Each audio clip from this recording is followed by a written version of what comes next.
A service of KIBMradio.com, the Internet's home for an all old-time radio.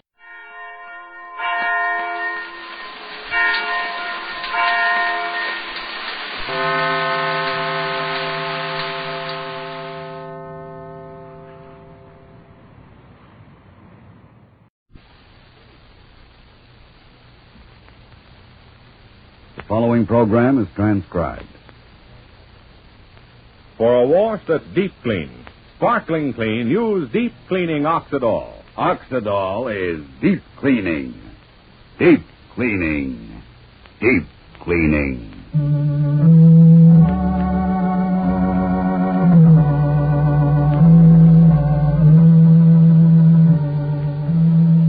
Oxidol's own Ma Perkins.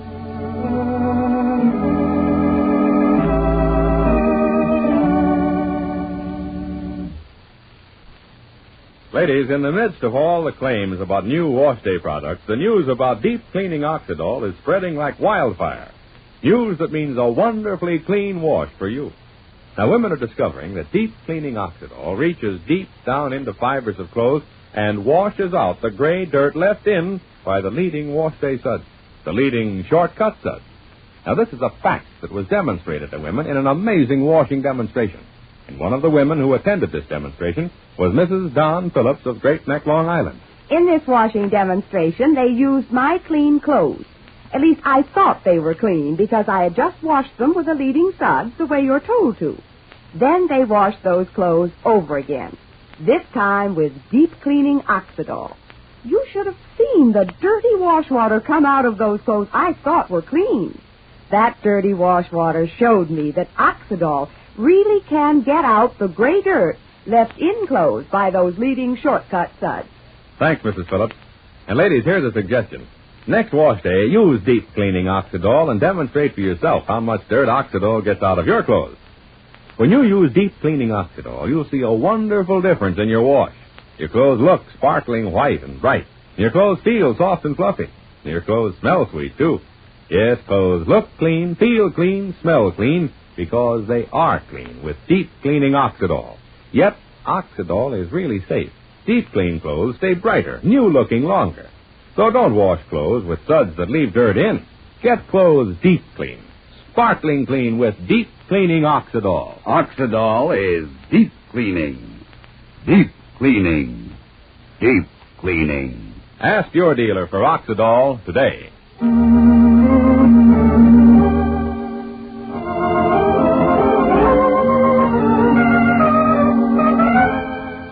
And now for Ma Perkins.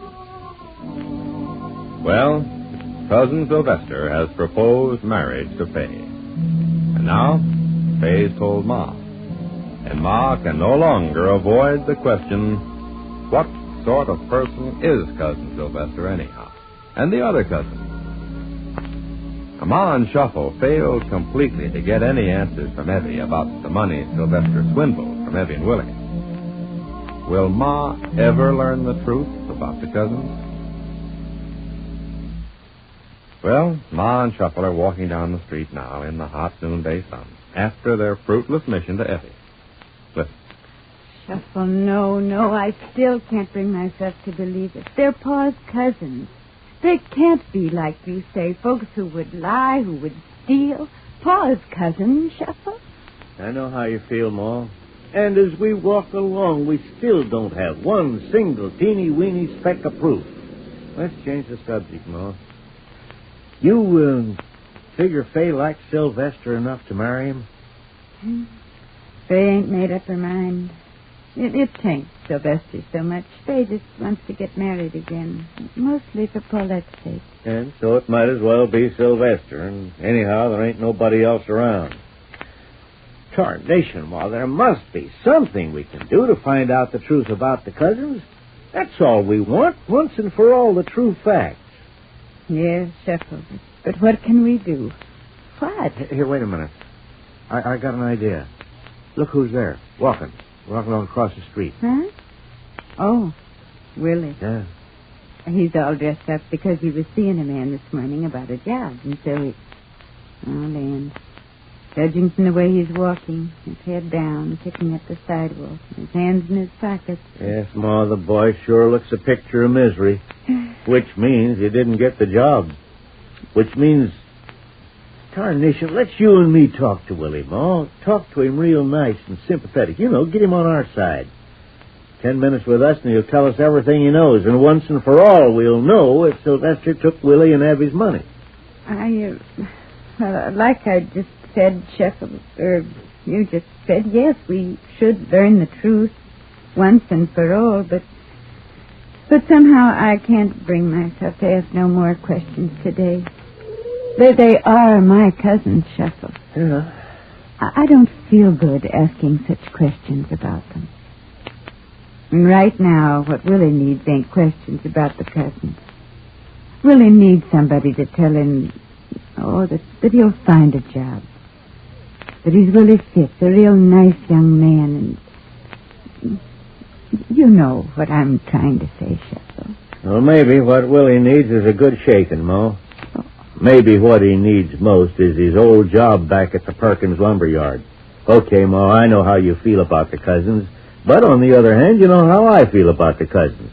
So don't you do a thing, Ma. Just leave it to old Shuffle. Oh, Shuffle, no. Now, Willie's going home now. Let me think about it some more. Well, now, you go right ahead and think about it, Ma. You go home and think up some way to get at the truth about the cousins. In the meantime, I'll go about it my way. So excuse me for not walking you home, Ma. Hey, Willie! Wait a minute. Shuffle, I wish you wouldn't. Ma, I've done everything else that's bad. I talked against your cousins. I brung you grief and pain. I might as well do this one last thing. Hey, wait a minute, Willie. Ma, you figure it's for my own sake I'm trying to play on Willie? No, I know it ain't for your own sake, Shuffle. It's for all our sakes. Now, I reckon I can't stop you. Anyhow, here is Willie. Be nice to him, Sheffield. Oh, no good is coming of this. No good. Oh, I agree, Ma, but what's bad has been bad for a long time now. I'm just trying to help along so matters won't get worse. Hey, all dressed up to see Willie. Yeah. Hi, Sheffield. Hi. Hi, Ma. Hello, Willie. Well, Faye will be wondering what happened to me for lunch. Call me up, Sheffield. Okay, Ma, don't worry. We'll get this thing straightened out yet. My trouble is I ain't sure I want it straightened out. I'm sorry that I can't stop and talk with you, Willie dear. That's all right, Ma. Nice seeing you. I'm on my way to the house, Shuffle. Are you headed that way? You know, Willie, I was thinking I'd have my lunch over at the hotel. Come on along, have lunch with me. Say, what my treat? I ain't treated you in a long time, son. Come on, keep me company. Your treat? At the Rushville Center house? Well, gee, that's swell of you, Shuffle. I'd certainly love to... No, Shuffle. Thanks, but I just don't know when I'd ever be able to return the favor. No, we won't worry about that part of it, Willie. Come on along, that's a boy. You didn't get the job, Willie, the job you went after? I thought I had it. I thought I had it right in the palm of my hand. The personnel manager said I was the guy. The department manager said I was the guy. Then we get to the superintendent, and he says he's bringing in a man from Altoona. Why do they have to go all the way to Altoona to bring in a man? And why didn't he tell the other guys before they got my hopes aroused? Well, that's the way it goes, Willie. Now I just don't know what I'm going to do. I'm getting so I'm afraid to eat lunch away from the house. I want to save the 40 cents. By next week, I'll have holes in my shoes. Yep. Seems like when the luck's running one way, it won't never turn, Willie.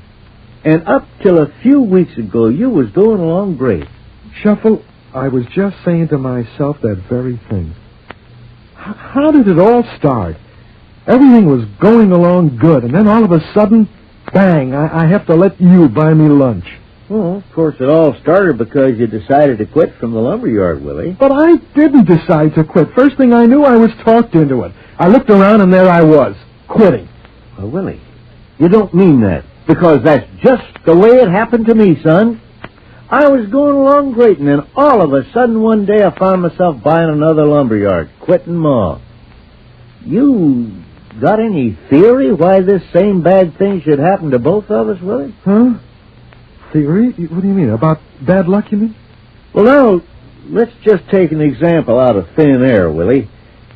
Let's say you and me are sort of, like a couple of bumblebees. And every day we leave the beehive where we live and we go to some dandelions where we get our 3 squares a day. Uh-huh. Every day from beehive to dandelions and back to beehive over and over. But suppose some old spider's sitting there under a tree. He's on the lookout. We don't notice that old spider, but he notices us. And one night when you and me are at the Bumblebee's Lodge meeting, or sleeping safe and sound in our old beehive, that spider spins his net right across our road. So the next morning we buzz out, we kiss the wife and kids goodbye at the beehive door, we head for the good old dandelion. Bang! First thing we know, we're all mixed up in that net. We never even looked up to see it. Goodbye to us. Old Mr. Spider collects. You see, Willie? You and me. Huh? Well, wait a minute. I don't get it. What do you mean, you and me? Willie, what if there's some spider at work on you and me? Now, you take the way you invested that money with Sylvester. Sylvester comes around. There's talk of this and that. And the first thing you know, you've pulled all your money out of the bank and you've turned it over to Sylvester. Ain't that just about the way it happened, Willie? Yeah, something like that. Huh? Are you saying that Sylvester's some kind of a spider who weaves his nets? Willie, so you did give your money to Sylvester? Huh? Yeah, but I don't get what you're saying. Now, listen, Shuffle, are you barking up that same tree again with the cousins, that there's some kind of spiders now? Willie, you did give your life saving to Sylvester. Hey, and how come you know about it? You're not supposed to know about it. Who told you? If it's Banker Pendleton, he's not supposed to talk about customers' deposits and withdrawals. Oh, Willie, I could kiss you. You're the best-looking little old bumblebee I ever saw in my life. Don't you worry, Willie. Everything's going to be all right now. Come on, Willie, let's go. Huh? Where? Wait a minute. Why are you pulling me this way? I thought you were taking me to lunch over to the Rushville Center house. We got something to tell Ma. You and me, Willie. Come on, we're going to tell Ma about your investment with Sylvester. But I can't do that, Shuffle. I promised Sylvester I wouldn't. And anyhow, how do you know I invested money with Sylvester? Who told you? A little bird told me, Willie. No, not a bird, a little bumblebee. The darlingest little bumblebee I ever met. Name of Willie Fitz. Let's buzz along, Willie. Tarnation. Oh, I can't believe it. At last we got the goods on the cousins.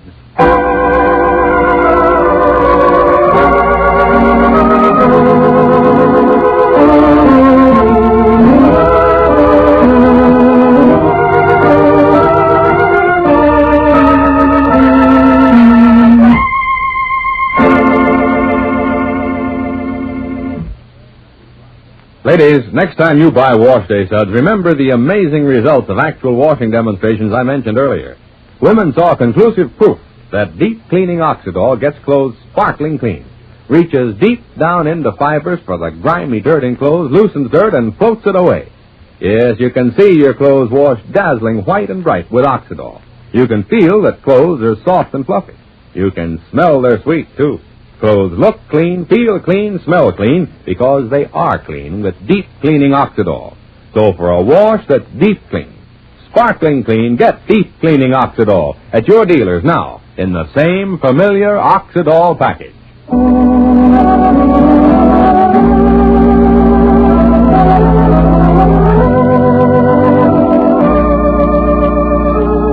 Here now, is this the moment we've been waiting for? Yes, I can tell you now, Ma does get an admission from mixed-up, unhappy Willie about the cousins tomorrow. But now this is Charlie Warren inviting you to listen again tomorrow to Oxidol's own Ma Perkins, transcribed. Same time, same station.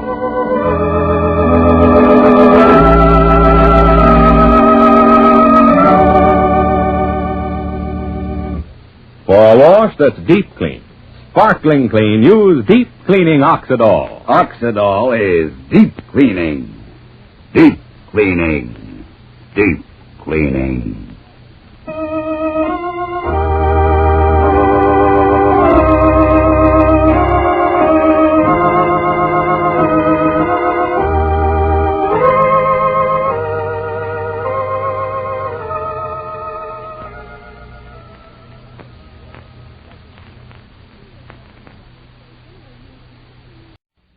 Ladies and gentlemen, the secret word tonight is FACE. F-A-C-E. Really? You bet your life.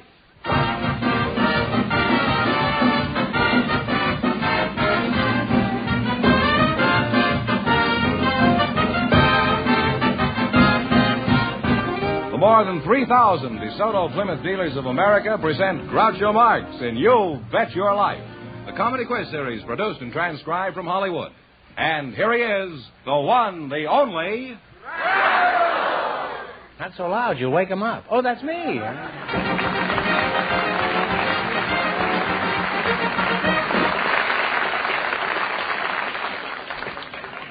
Well, here I am again with $4,500 for one of our couples.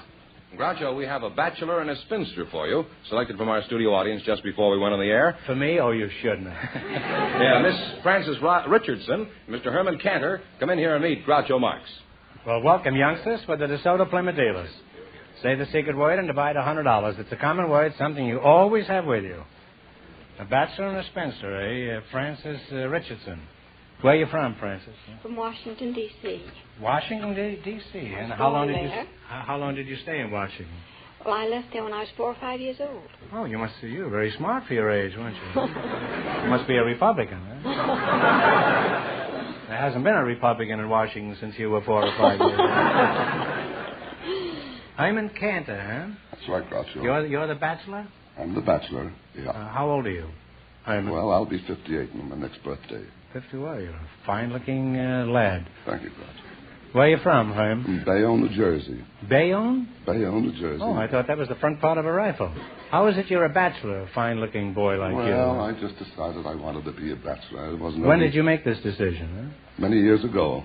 I mean, approximately, how old were you when you... Oh, I would say about 20, 21, 20, and what was responsible for this decision? I'm not going to let anybody boss me around, tell me what I can do and what I can't do.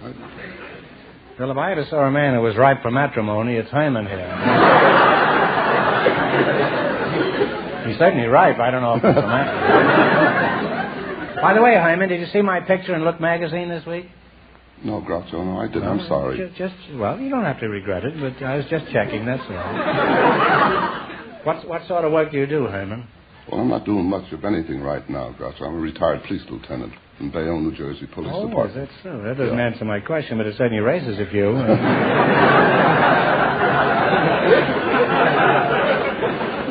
What did you retire from? I retired from the police department many years ago in Bayonne, New Jersey. Oh, well, actually, you're a bull put out to pasture. I guess you call it that, yeah. Frances, do you have a job? Yes, I do. What do you do? I'm head of the research department at 20th Century Fox. Oh, well, that's a pretty important job, isn't it? Could you give me a part in one of your pictures? Well, I'm afraid not. I just work in the library. Oh. Well, I've been on the shelf for the last 6 months. Do you ever get any unusual requests for information? Yes, we get quite a lot of them. What, for example? One quite unusual one was someone wanted to know what kind of chemical he could use to dissolve a body in a bathtub and not hurt the enamel. Nice kid, this was. Just a playboy, that's all. Well, it's been fun talking to you two, and I've learned quite a bit, and I hope you win lots of money for me tonight, particularly since it's not my money. Now, in just 1 minute, you're going to play You Bet Your Life for a chance at the $4,500 question. Now, Fenneman, suppose you handle this next interview. Okay, Groucho, and who are you, sir? Why, it's our sound effects man, and I hear you rode in the new 1952 Plymouth. Well, such enthusiasm. A real beauty, huh? And what about those new Plymouth tone-tailored interiors? You don't say. Well, tell us about the ride. What kind of a road were you on? I know what you mean, real bad, huh? But inside the 52 Plymouth.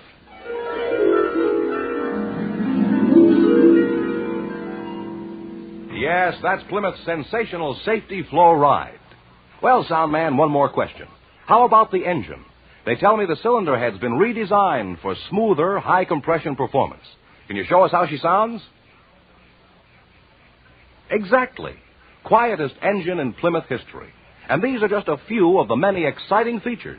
So, folks, run, swim, fly. To your DeSoto Plymouth dealers, see the 52 Plymouth.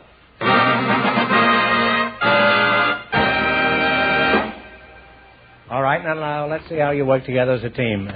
George? Yes, sir. You bet as much of your $20 as you want on each of 4 questions, and the couple that earns the most money gets a chance at the $4,500 DeSoto Plymouth question later in the program. Let's see how I can build you $20. You selected characters in nursery rhymes and fairy tales. Here's your first question. How much are you going to bet? You have $20. What do you say? 19. 19 is all right with me. 19, all right. Who do you associate with a traveling pie salesman? Peter Piper. No. Oh, no. Talk it over. Tom from... No. No, I'm sorry. Simple Simon. You have $1. Just want you to know that I have children, too. You have $1. Well, this is dreadful. Well, you're going for $4,500 tonight, and that's the big prize. How much of the $1 will you bet? You do the talking. 50 cents. 50 cents. What royal character do you associate with a violin trio?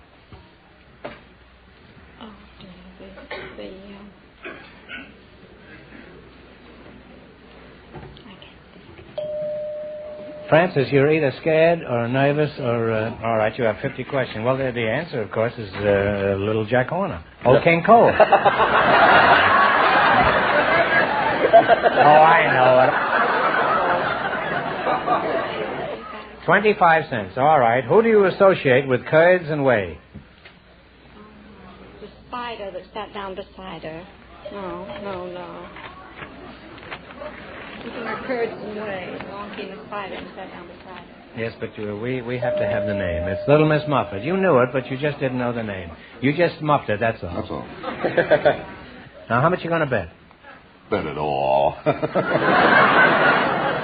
All right, who do you associate with a candlestick? Jack be nimble, Jack be quick. That's right, Jack jump over the candlestick. Well, we don't let anybody leave here with 50 cents. No. We're going to give you one question. We don't want you to leave here with less than $25. So we're going to give you a question now for $24.50, and if you guess this correctly, we're going to give you $25. What color is the little brown jug? Brown. Brown is right.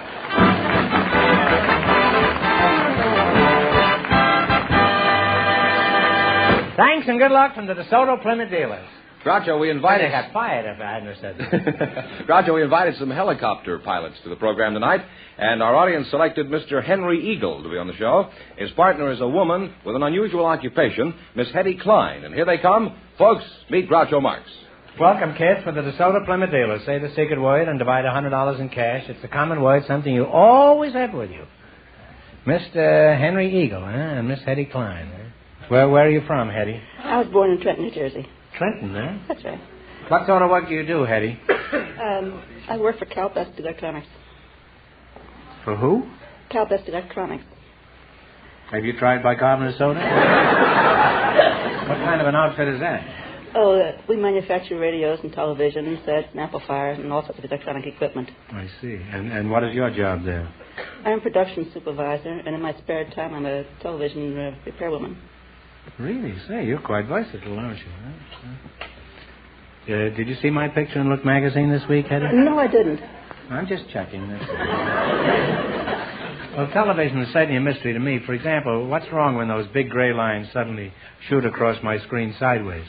Oh, you have trouble with your horizontal circuit. Probably the oscillator isn't functioning properly, or the flyback transformer's not quite right, or possibly it's off frequency, or maybe just your waveform isn't proper.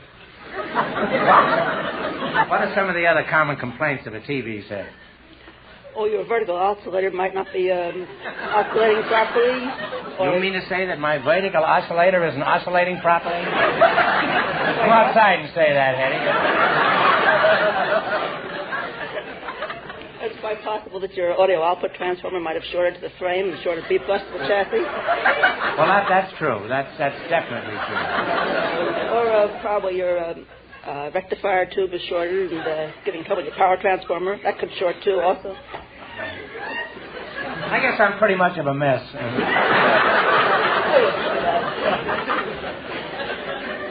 What sort of work do you do, Henry?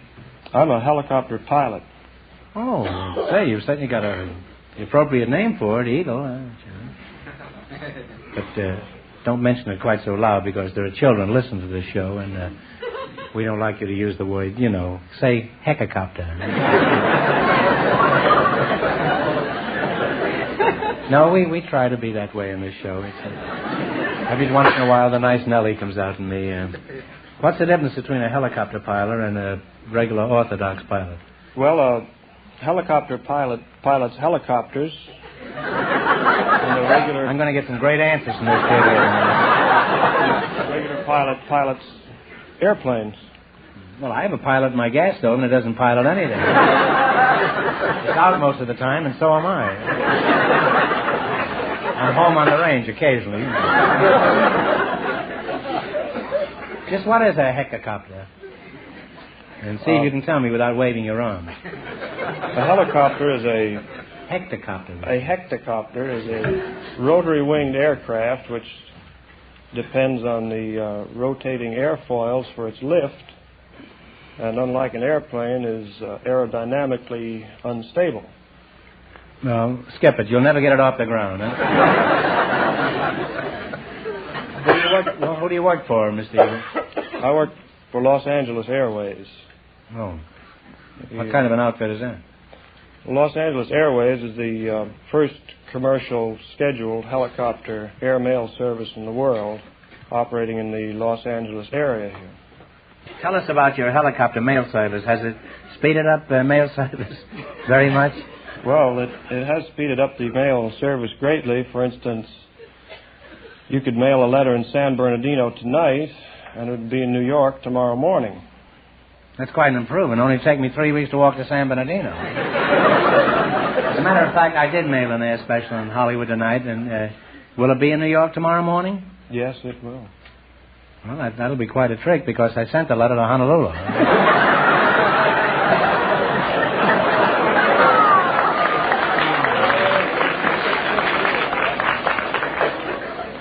Well, I've certainly added considerably to my education here tonight, particularly with my little joust with Hetty here. And if something goes wrong with my TV set, I'll call in my DeSoto Plymouth dealer. He can fix anything. Now you're going to play your Bet Your Life. You beat our other couples, and you'll get a chance at the $4,500 question. I can't tell you how much you have to win, but George is going to remind our listeners. The spinster and the bachelor went broke, so this couple has a clear field. And the secret word is still face. Here we go. Let's see how high you can build your $20. You selected Rivers of the World. Here's your first question. How much of the $20 will you go for? 15. That's fine. What is the name of the sacred river of the Hindus? This river empties into the Bay of Bengal. Ganges. Ganges is right. You're off to a good start. You have $35. Remember, you're going for $4,500 tonight. How much? 35. 35. Are you going to try this time? 30. 30. What is the name of the Alaskan river that served as a water highway for prospectors during the gold rush?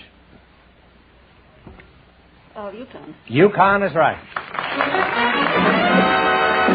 You now have $65. Here's your third question. You have $65. What are you going to try? 64. What is 64? It's a number we try not to use on this show.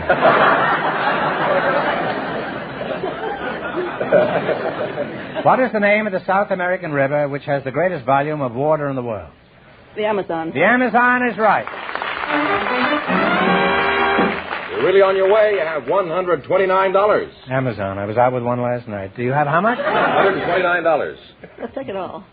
You're going to bet $125? No, all of it. $129. $129. All right. What is the name of the African river which is the second longest in the world? The Nile. The Nile is right. Put it there, Henry. And you wind up with $258.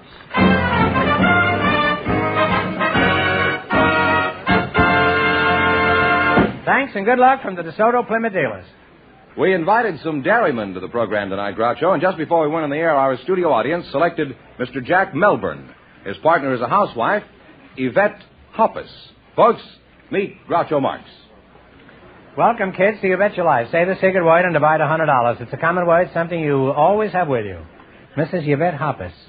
And Mr. Jack Melbourne? You're from Australia, right? I'm from Ohio. Oh, from Ohio. I thought Melbourne was in Australia. You're the dairyman? I'm a goat dairyman. What's that? A goat dairyman. A goat dairyman, eh? Are you married? Yes. How'd you meet your wife? I met her at a goat show. Did she win any prizes? Yes, she did. She won first prize. I came in second.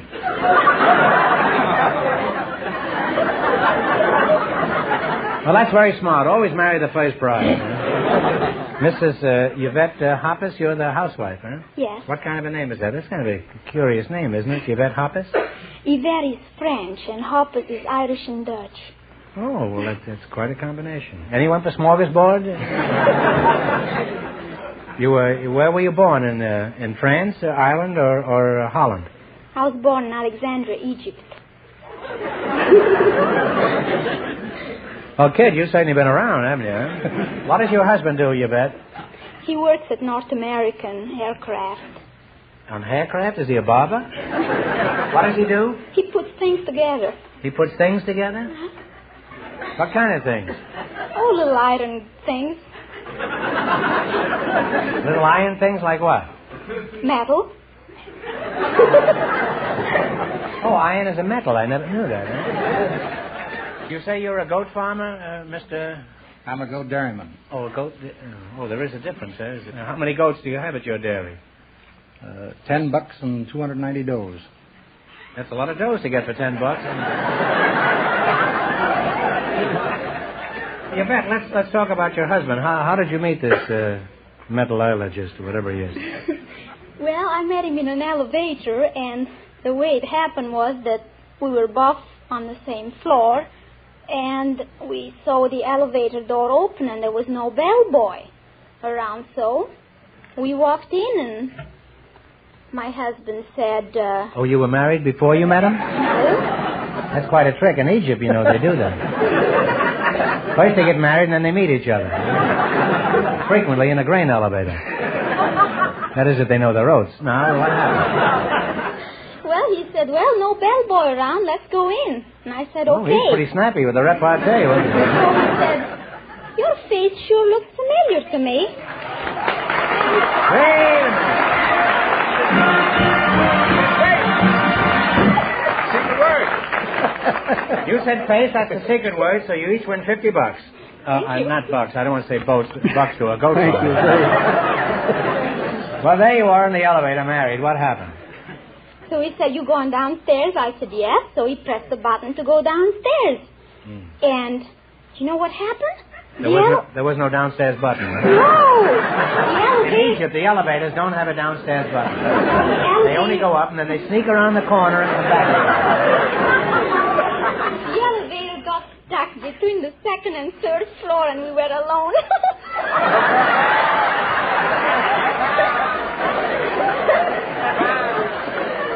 So he said to me, isn't that intimate?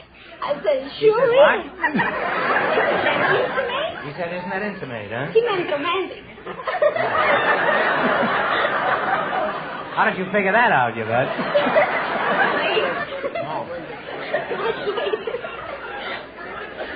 So? This program has now become Jester in the name of that word. And did all this finally have a happy ending? Oh, wonderful. Now he's Thank putting... you.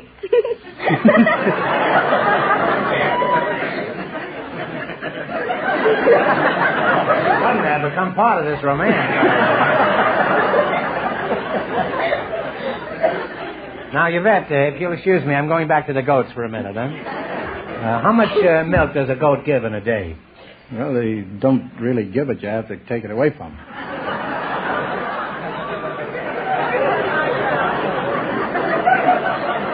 Trying to make a goat out of me, eh? I suppose if the goat gets obstinate, you just take things in your own hands, eh? Well, we treat them gently, kindly. I guess you have to, don't you? Play music for them. You play music for them? Yes. While Nanny is being dehydrated, you play music? What kind of music? Everything I Have Is Yours, or... Do they like patriotic music, like the Yanks are coming? Hooray!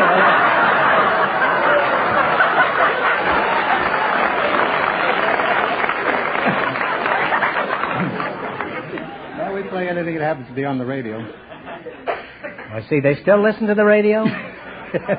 They're the only ones, the only survivors that are listening to radio, huh? 40 goats in San Fernando. Wait till Sarnoff hears about this. Did you see my picture in Look magazine this week? No, I haven't seen it. Do you take Look magazine? Well, I don't take it. I buy a copy every week. You're pretty quick on the trigger, aren't you? Maybe your goats ate my picture, huh? Well, I learned a lot about goats tonight, and also about Egypt. Was that where it was? Something, your money's not real.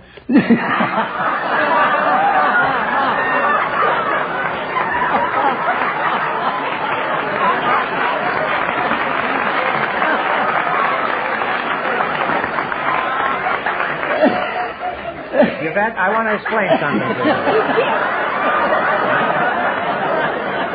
Yvette, I'm going to explain the facts of life to you.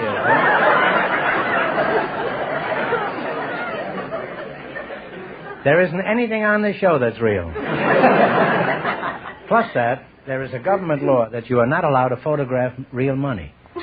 So on the show, we use this kind of Confederate money, and when the show is over, we will see that you are reimbursed with the real blown-in-the-bottle money. Now,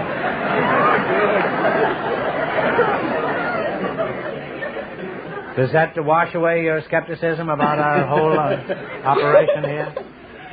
Well, now you're going to play You Bet Your Life for a chance at the $4,500 question. You run your $20 no more than the other couples. I can't tell you how much you have to win, but George is going to remind our listeners. The TV lady and the helicopter pilot won $258, and the secret word is still face. Here we go. Let's see how high I can build you $20. You selected foreign monetary units. Is that right? And there's no point of you looking at Mr. Fenneman's sheet because the answers are not on there.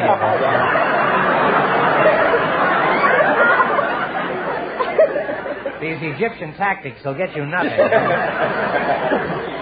Now, here we go. How much you betting?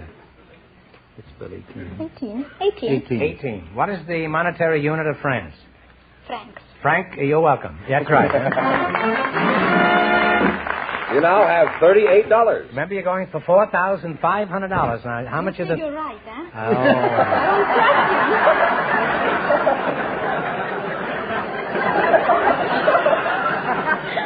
This kid should be a cashier at Alcatraz. And she looks so naive when she plays him up there. How much you going to bet? You have $38. Let's bet 36. 36, huh? I bet you handle the money in your family, don't you bet? Huh? No. You don't, huh? All right, you're betting $36. What is the monetary unit of Italy? Liras. Lira is right.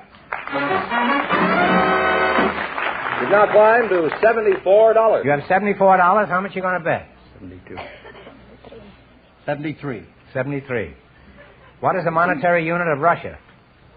Rubles. Ruble is right.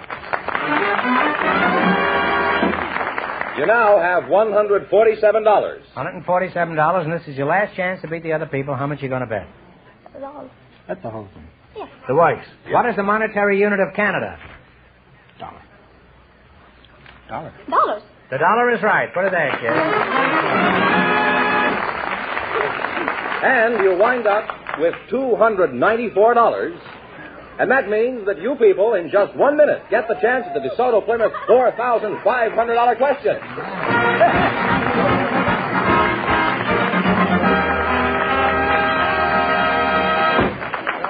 It's here. The car that's designed for you and your budget, too. The beautiful new 1952 DeSoto. And, brother, is it made for comfort. Big and luxurious in every way. Wide front and rear doors you walk through instead of crawl through. Inside, there's plenty of room to stretch out and relax in solid comfort. The seats are chair high, so you get more leg room. There's headroom to spare, even for Mother's favorite hat. And the luggage compartment, too, is big and roomy, designed to carry loads of luggage. You can slide luggage in or out without having to lift it over a ledge. Yes, sir, count on roominess. Plus a whole host of other great features, And you've got the 1952 DeSoto.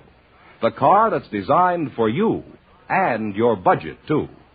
Visit your DeSoto Plymouth dealers tomorrow and drive the exciting 1952 DeSoto. And remember, the dealers who sell DeSoto also sell Plymouth, the low-priced car, most like high-priced cars.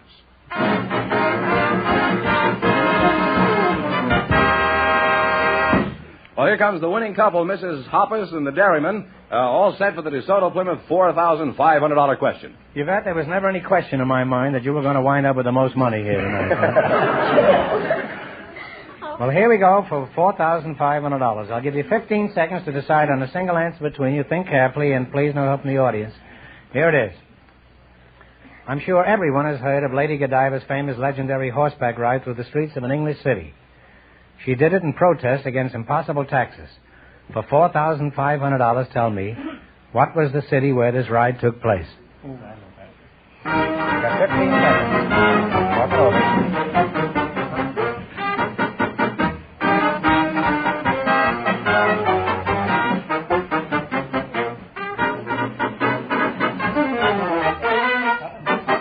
All right, what is the answer? You two? What is the answer? Coventry. Coventry?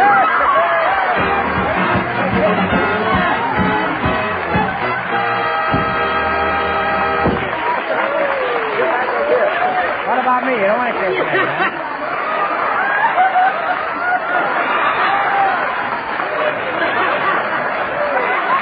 You get after my money. That's right. You win $4,500. Plus, how much in the quiz, George? Oh, I have no idea. I'm aware of that, George, but take a stab at it. $294 in the quiz. That means you win $4,794. Plus the secret word, which is a fake $100. You haven't got the audaciousness now to accept real money for that $100. Well, congratulations from the more than 3,000 DeSoto Plymouth dealers from coast to coast. You bet your life. Thank you very much.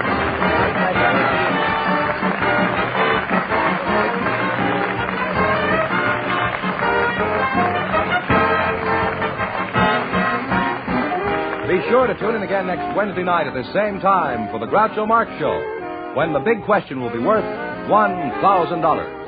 And don't miss Groucho's television show, also presented by the DeSoto Plymouth Dealers of America.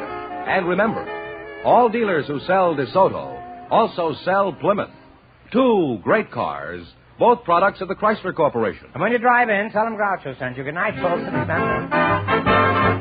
See the 1952 DeSoto.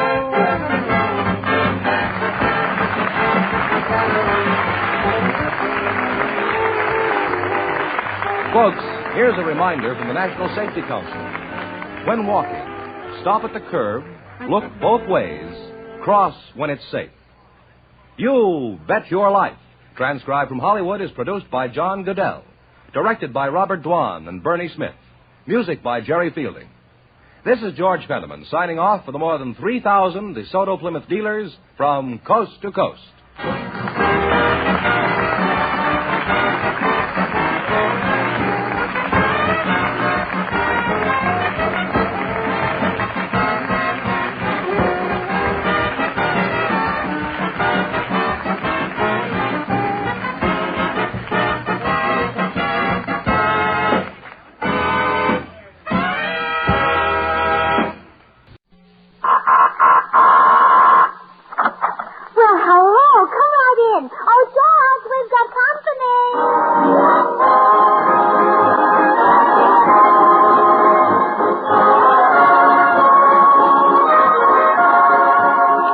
Goodwin speaking for Lever Brothers, makers of Swan, the new white floating soap that's purer than finest Castile. Well, it's Tuesday night again, time for another pleasant visit with George Burns and Gracie Allen, Jimmy Cash, the Swantet, and Felix Mills and his orchestra. And now, meet the people who live in the Burns house, George and Gracie.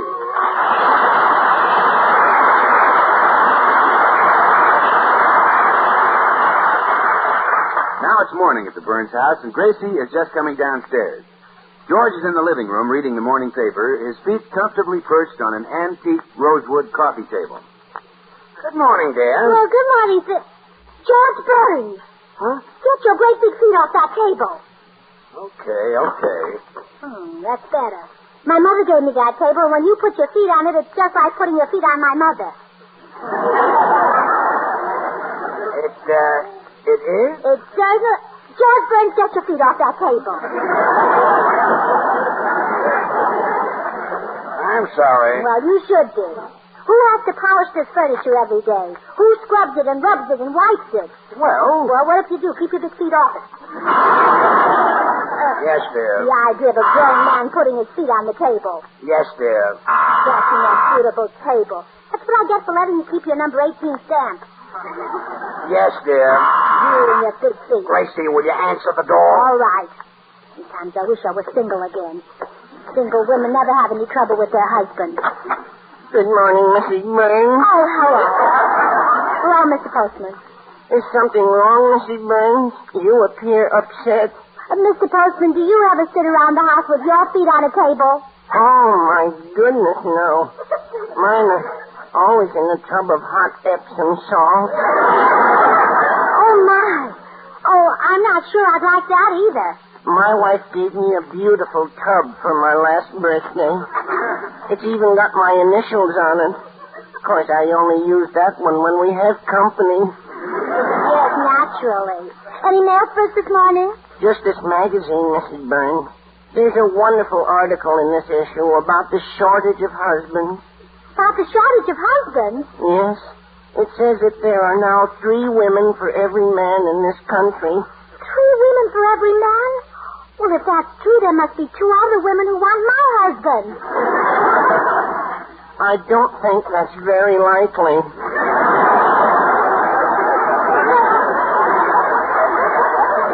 Isn't that what the article says? 3 women for every man? Yes. Say, I never thought of it that way. If every man has 3 women, he can... That is... Yahoo! This is terrible. I don't want George to go around yahooing. Oh, I don't blame you. Oh, and to think I've been fussing at him. Oh, Mr. Postman, I've got to see that my husband doesn't leave me for one of my rivals. Well, good luck, Mrs. Burns. And remember, come what may, keep smiling.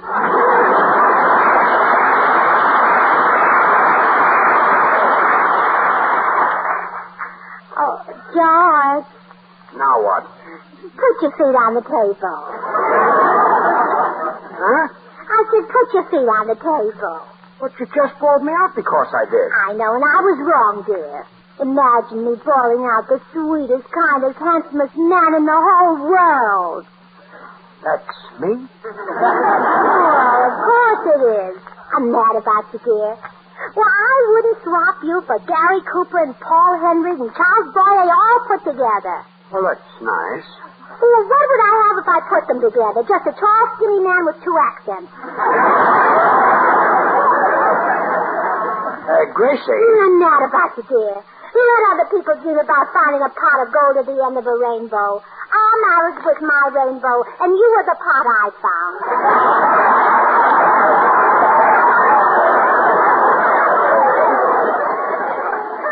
Now, see here. Oh, please, put your feet on the table. Go on, put them up. Well, okay, if you insist. Oh, how beautiful. What's beautiful? Your precious little feet. Gracie. I'm not about You make me tingle. Well, you weren't tingling a few minutes ago. You were scared I might scratch the table your mother gave her. Oh, pooh. My mother's not so much. What? Remember what you called her once? Yeah, I remember. Well, you can call her that any time you like. You can even call her what she calls you. Well, I'd rather not. And what's more, my mother gave us this toaster, didn't she? That's right. Well, if you want, you can put your foot on the table and the other foot in the toaster. Gracie. Not about it. I know. Are you by any chance building up to a new hat? No. All I want is you. The touch of your lips upon my brow. The touch of your feet upon my furniture. Look, Gracie, you're mad about me. Oh, even the sound of your voice makes me tingle. But I say something green now makes me tingle. Oh, nuts.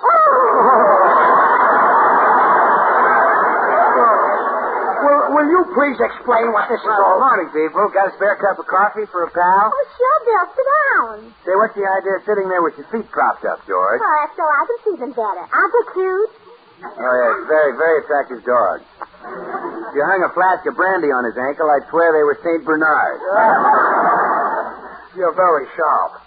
George, why don't you take your newspaper into the den? I want to talk to Bill privately. Okay. See you later, funny man. So long, Garbo. What's on your mind, Gracie? Oh, Bill, I'm terribly worried. There are 2 women who threatened to break up my home. What? You mean they're after... Yes. All that a woman holds dear, my most priceless possession. Oh, shame on them. Taking away a woman's Swan soap.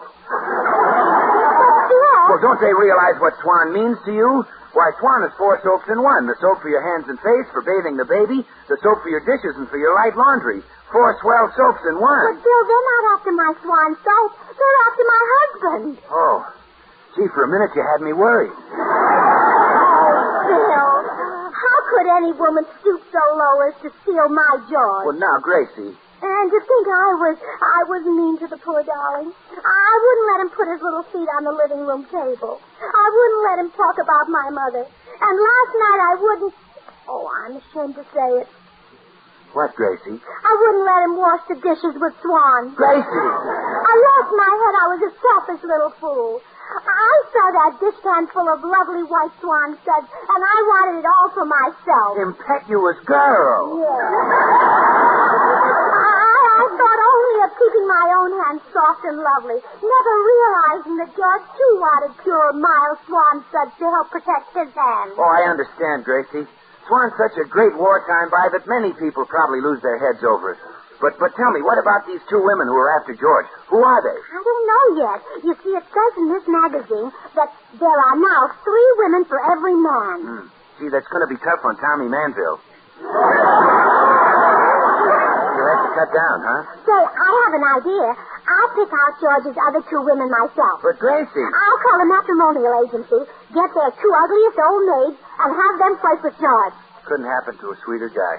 Naturally, George will turn them down, and then I'll have him all to myself. Gosh, you kind of love him, don't you, Gracie? Oh, Bill, I'd rather be Mrs. George Burns than Mrs. Franklin Roosevelt. Really? Sure. You know how I hate to travel.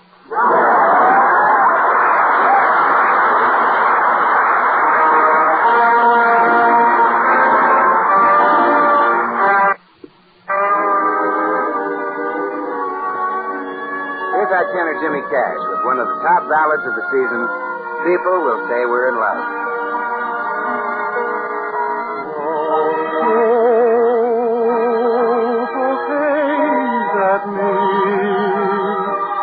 Don't please my folks too much. Don't laugh at my jokes too much. People will say we're in love. You're in love. Don't sigh and gaze at me. Your sighs are so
there being 3 women for every man in the country really scared Gracie.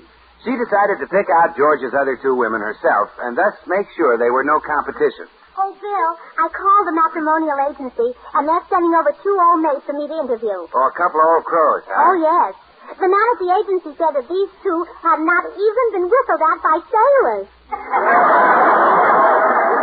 Gracie, tell me, why are you doing all this? You won't lose George. But I can't take a chance, Bill. Not after all the trouble I had getting him. You had trouble getting George? Oh, my, yes. I coaxed, I begged, I pleaded. I even got down on my knees. Oh, and that did it, huh? Yeah. Mother finally gave in. Gracie, when do these sick chicks arrive? Well, they'll be here any minute.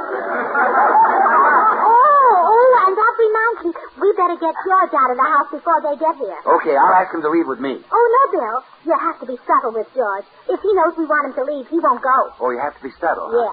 Watch how I handle it. George. What? Here's your hat.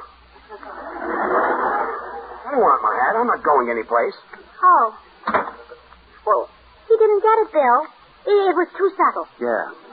Well, we'll have to think of something else. Well, I know. George loves those lectures you're always taking him to. Lectures? Uh-huh. Oh, yes. Oh, lectures. Yes.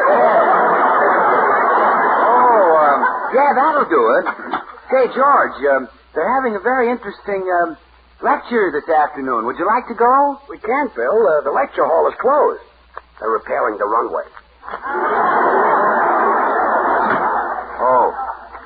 Bill, did I hear George say runway? Oh, yes. That's the lecturer, Wendell Runway.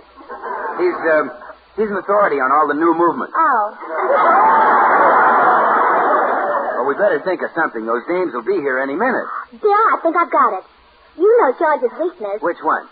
The big one. He loves to sing. I don't get it. Oh, watch this. George. Now what? The fellows at the cigar store just phoned.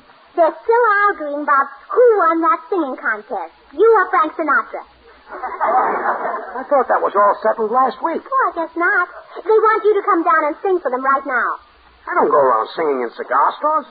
What are they taking for, a big show-off? And besides, I don't want to rub it in. Sinatra was a good loser. Well, all right, dear. Didn't work, Gracie. Oh, just wait. It won't be long now. Funny thing. I just noticed I was out of cigars. Oh, really? Well, like Jackie Horner in the corner, don't go nowhere, and I don't care. Oh, Bill, isn't he an adorable ham? Yeah, Gracie. Wasn't it cute when he put on his coat and 3 cigars dropped out of his pocket? Yeah. Oh, that's probably one of the women from the matrimonial bureau. Yeah, I'll look out the window and see. Oh, good. They sent just what I wanted. Well, they certainly did. Goodbye and good luck. Hello. Did you call the matrimonial agency for a marriageable female?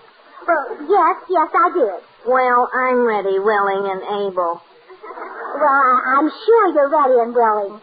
Won't you come in? Now, Miss Simpson. Salome Simpson. Oh, my, what a pretty name, Salome. Did your mother name you that? Yeah, a fat lot she knew. Why, how old are you, Miss Simpson? I'm going on 23. Yeah, but what are you coming from? Well, if you want the truth, I'm approximately 25. Yeah, but how old are you exactly? 49. Oh, well, there's no need to lie about your age, Miss Simpson. I think it's silly. I'm 18 and I don't care who knows it. If I was 18, I wouldn't either. I think you're just the type I'm looking for. Would you like to know something about the man you're to propose to? I don't ask no questions. Just bring him on. Well, he's not here right now, but that's his picture over on the piano. That's him? Yes. Has he got any money? Well, I'm sure. Oh, there's another one. You leave by the back door, Miss Simpson, and if you'll be here at exactly 5 o'clock, you can propose to him. Yes, ma'am. Goodbye. Come in. Well, where is he?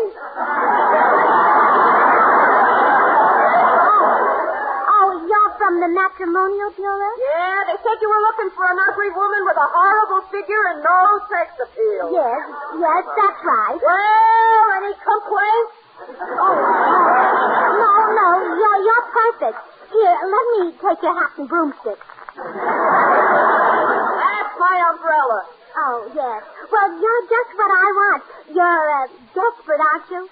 Lady, I'll marry anything that walks on 2 feet and has whiskers. Oh, my, I'm lucky you didn't meet the one who just left. Well, if you drop back at exactly... If you'll be back at 10 minutes after 5, you can propose to your man. I'll be here with bells on. Oh, no, I wouldn't do that. You make enough noise as it is. Oh, my goodness. Would you mind leaving right away by the back door? Huh? I see someone coming. Please, right out that way. Okay, I'll be back at 10 after 5. Good. Hello, dear. Well, it's my great, big, strong, handsome lover. Yeah, that's me. Say, I went down to the cigar store and nobody... Who just went out the back door? What, dear? Who just left? Oh, my mother? That was not your mother. She only arrived. She never leaves. You're too smart for me, George. I can't fool you, can I? Don't like you can't. You catch me every time, don't you? You bet I do. That wasn't my mother. I know it wasn't. That was the grocer with 5 pounds of butter. That's better. You can't fool me, you know.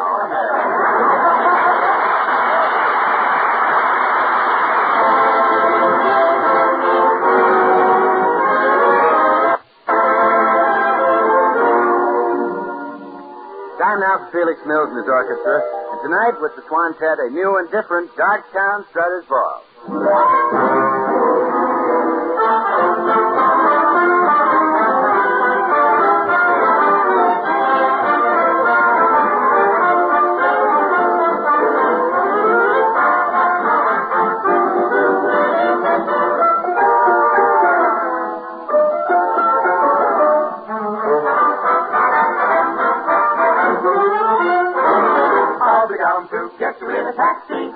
You better be ready about 8:30. Now, honey, don't be late. I want to be there when the band starts playing. Remember when we get there, honey, the 2-step line on a hat and ball. I'm gonna dance off both my shoes when the train is jelly roll through. Tomorrow night at the Darktown Strutters Ball.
Rival to propose to the unsuspecting George at 5 o'clock, and she's now anxiously awaiting the 0 hour.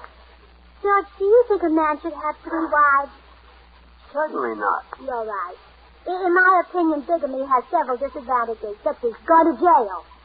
Yeah, bad. And look at King Solomon. He had 1,000 wives, but was he happy? No. No. No. Think of how long he had to wait to get into the bathroom in the morning. Gracie, I don't know what started this, but... 5 o'clock. Oh, I mean, there's somebody at the door. Huh? You answer it, dear. I've got to run upstairs and see what's upstairs. Hello. Hello? You're better looking than your picture. My picture? Yeah. Of course, that isn't much of a compliment. Look, is there something I can do for you, miss? Uh-huh. What? Marry me. Marry you? Uh-huh. Would you care to smother me with kisses? I certainly would not. Oh, shy, huh? Yeah, shy. Now get out of here. Beat it. Well, gee, I came all the way over here. I think you ought to either marry me or give me my car fare. Well, how much is your car fare? 10 cents, but I'd rather have you. No, thanks. Here's your dime. Now, goodbye. You sure you wouldn't like to smother me with kisses? Out. George, who was that? I don't know. Some crazy woman just walked in here. She wanted me to marry her. Oh, I knew it'd come to this. Well, I'll step out of the picture. Now, wait a minute. Let's face it, dear. You're just too much man for one woman.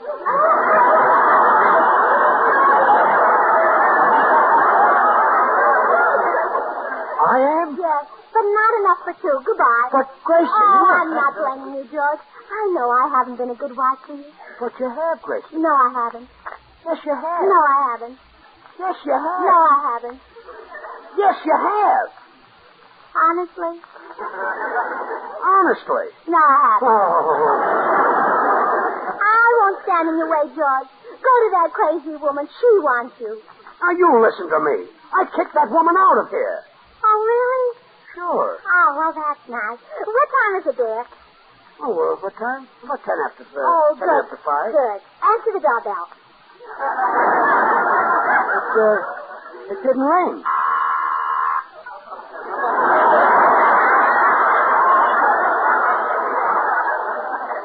Gee, I must be getting deaf. Answer it, dear. I'm going upstairs. Well? Well, what? Let's get married, Shorty. Now, just a minute. Quit wasting time, Shorty. Neither of us ain't getting any younger. Oh, look, there's some mistake. Gonna play hard to get, huh? Come here. Hey, wait a minute. Don't grab me like that. I won't do you no damage, Shorty. You gotta last me a long time. Hey, let go. Stop squeezing me. Hey, George, Why, George, you little old gray wolf, you.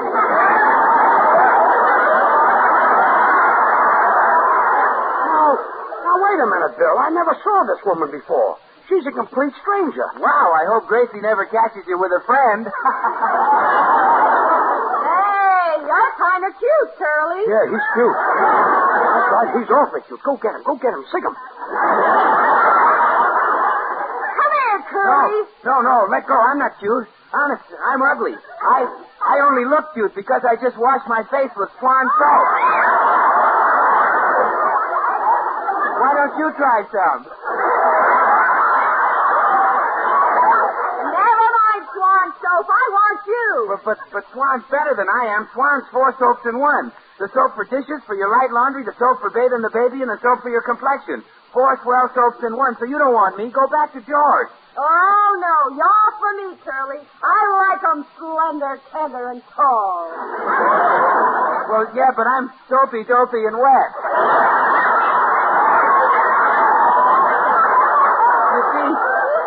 You see, I've been out bathing babies with Swan. Babies love it, and doctors recommend Swan for bathing babies. Swan's so mild and gentle. Come here, Curly. I'm going to give you a hug. Swan's pure. Swan's pure, too. Pure as fine castile. And if it's good for babies, well, Swan should be great for anybody's hands and face. Let me go. Oh, come on, Curly. Give me a break. Okay, I'll give you a break. What are we going to do? We're going to break a bar Swan in 2. Swan breaks in 2 so you can put half in the kitchen for dishes and light laundry and half in the bath for your hands and face, tub or shower. Well, so long, folks. Just a minute, Curly. I'm going with you. Hey, Shorty, tell that woman who lives here she'll have to get some other sucker to marry you. woman who lives there, huh? Well, that explains a few things. George, who was that? Another woman just proposed to me. I knew it would come to this. Let's face it, dear. You're just too much Cut man. it out. Cut it out. Cut it out? Yeah. You sent those two zombies here. You cooked this up. Oh, George, how can you raise your voice to me in my condition? What condition? I'm nervous. Nervous nothing. Now, what's in back of all of this? Well, I only did it because I love you, dear. Sit down and I'll tell you all about it. I'm sitting. Put your feet up on the table, sweetheart. Okay, my feet are on the table. Now start talking. Well, I read that there are 3 women for every man now, and I thought of if you turned 2 women down, you'd have to keep me for the duration. Well, I'll be darned. So that's it? Uh-huh. I didn't want my husband to be a triple feature. Gee, sweetheart, you didn't have to worry. Honest, George? Honest. It wouldn't matter if there were 100 women for every man. I'd never leave you. You really mean that? Of course I do. Well, then take your great big feet off that table.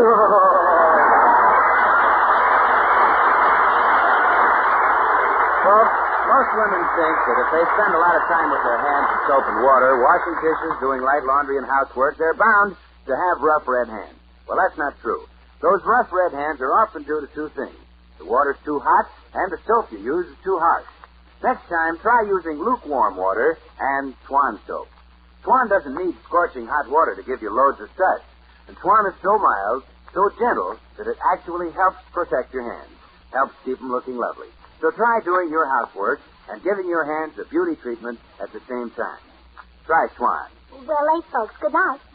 The makers of Swan, the new white floating soap, join George and Gracie in inviting you to tune in to your CBS station again next week, same time, and we'll have as our guest star, Brian Dunlap.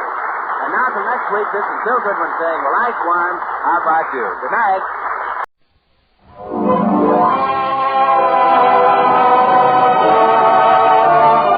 The Amos and Andy Show. A full half hour of entertainment with all the Amos and Andy characters, plus Bud Gruskin and his orchestra, and those famous Delta Rhythm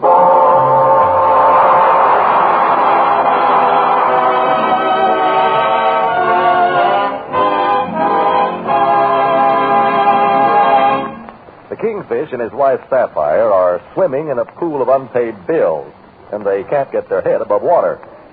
The biggest pressure is coming from the landlord, who is now at the Stevens home face to face with the Kingfish. Good to see you again, Mr. Thompson. You really look great. Yes, the years passed, but you ain't changed a bit. I tell you I want my rent. Yep, you ain't changed a bit, all right. Now, Stevens, you ought to be very grateful. You've been getting along on cheap rent for a long time. Only the government keeps me from raising my rent. I don't know who keeps me from raising mine, but I can't raise it nowhere. Now, before I leave, I just want to say this one thing to you. If your rent is not paid by Wednesday, you are going to be thrown out of here with all your broken down possessions.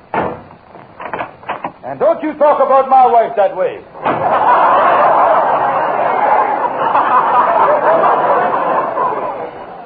George, I heard the whole thing. Come on out, he's gone. Yeah, well, we got to do something. You know, we ought to live in a cheaper place. Yeah, you're right, honey. We got to get a smaller place than this apartment.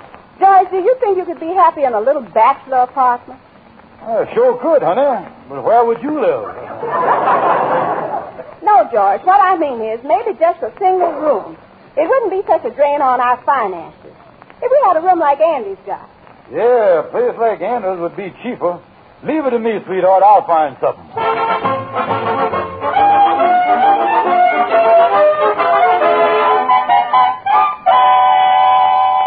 I tell you, Henry, it's a bad situation. I done looked everywhere and ain't a room in town to be got. Yes, unfortunate. The housing shortage caught us short of houses.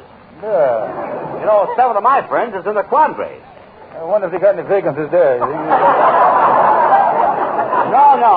No, Kingfish, you don't understand. Well, look here, I got to find something to move into that's cheaper than the apartment I got now. Say, Kingfish, I got an idea. One of my society friends, the Meredith Peabodys, has solved the housing problem by moving into a trailer.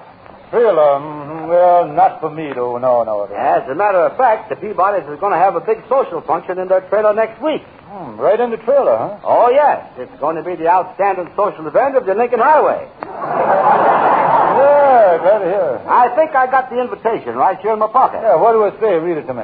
Yes, here it is. It says here, cocktails at Buffett on Wednesday afternoon between 6 and 7 o'clock. The above hours will be strictly observed due to the fact that we are holding this affair in a 1-hour parking zone. Fine. Yeah, the late hangers-on probably end up in the Harlan Tunnel there, ain't they? Yeah, well, this don't help me find a room, though. But by the way, Kingfish, the Meredith Peabodys that I just spoke of has got a trailer that they want to get rid of. What kind of trailer? Well, to tell you the truth, the trailer ain't much good. Yeah, what's wrong with it? Well, it was built with a very low ceiling, and everything inside is cramped so that you got to crawl around in there. Cramped up, huh? Yes, and the worst part is that the cooking stove is under the sleeping mattress in the spring. Yeah, that's bad arrangement with the stove under the mattress there. Say, wait a minute, though. Hey, Henry, you don't give me an idea. If I could sell this to Andy, me and my wife could take his room. Sell it to Andy? Oh, yeah. You see, Andy has always had the wanderlust. Well, from the size of Andy, he won't lust very far on that thing.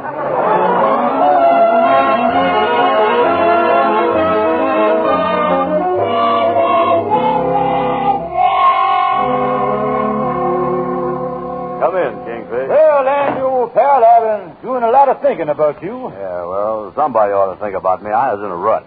How would you like to be in a rut with wheels on it? What you talking about? Andy, to give you the whole story in a couple of eggshells, I know where you can get a wonderful trailer. Yeah, well, what'd I do with it? Brother Andy, have you ever been traveling on the open highway in the evening and see the sunset between the cracks of two billboards? Oh, boy, that must be beautiful. Oh, yeah. Just put your eye right up to the crack there, you really see something. Yeah, bring you back to your childhood. It look like looking at a baseball game through a knothole. Well, you got my mouth watering, all right. I'm glad you come in here. Oh, yeah, there's good news tonight, brother. There's good news tonight. Well, this certainly do sound good, all right. Oh, yeah, brother, and they're traveling along the road in comfort, leisurely. Travel slow enough to enjoy the beautiful poetry of the highway. Poetry? Yeah. Dancing cheek to cheek is no great sin if you don't scrape her with your chin. What is that? Burma shave. Oh, he's one of the greatest poets on the open road. You must have heard of the big three, Longfellow, Kipling, and Burma shave. Yeah. When did they start this stuff? Start that over in China, doing the war on the Burma shave road. They had all that stuff. Well, this trailer thing sounds pretty good to me. Another advantage of living in a trailer is that your creditors can't keep knocking on your door all the time. They can't? No, they don't know where your door going to be. Yeah, I could live pretty cheap that way, all right. Oh, there ain't nothing to it. You just charge everything for 30 days, then on the first of the month, you move away from your bills. Well, wait a minute, though. There's only one thing, Kingfish. I ain't got no car to pull this trailer. Well, for the first few months, you won't need none. You just go places that's downhill, you see. Yeah, but how'd I get back? Well, I can't tell that, Andy, without breaking a confidence. All I can say is that the trailer company is working on that now. Yeah? Well, it sounds like a good idea, Kingfish. When could I see this trailer? Well, I guess you could see it tomorrow, next day, or the end of the week. There's no hurry. Oh, no. Well, let's take our time about it. I'll tell you what let's do, Andy. What? Let's go over and see it right now. Yeah, you know, I'd like to see California. I wonder how I'd go about getting there. Want to go to California, huh? Well, now listen, Brother Andy. If you ever plan to motor west, travel my way, take the highway, that's the best. Get your kit on Route 66. It winds from Chicago to L.A. More than 2,000 miles all the way. Get your kick on Route 66. You go to St. Louis, Joplin, Missouri, Oklahoma City, look mighty pretty, you see Amarillo, Gallup, New Mexico, Flagstaff, Arizona, don't forget Sonoma, Kingman, Boston, San Bernardino, want you. Get hip to this town, let's hip.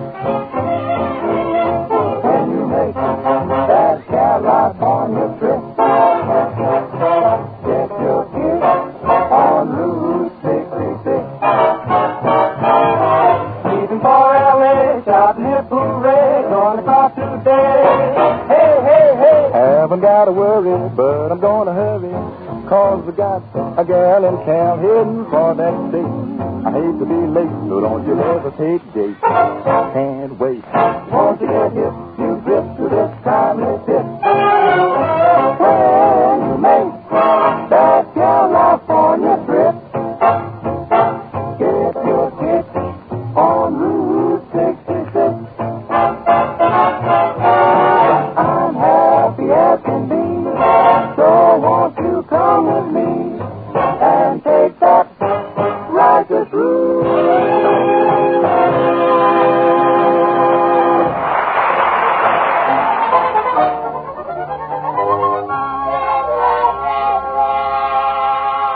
Well, here's the trailer, Brother Andy. A beautiful thing, isn't it?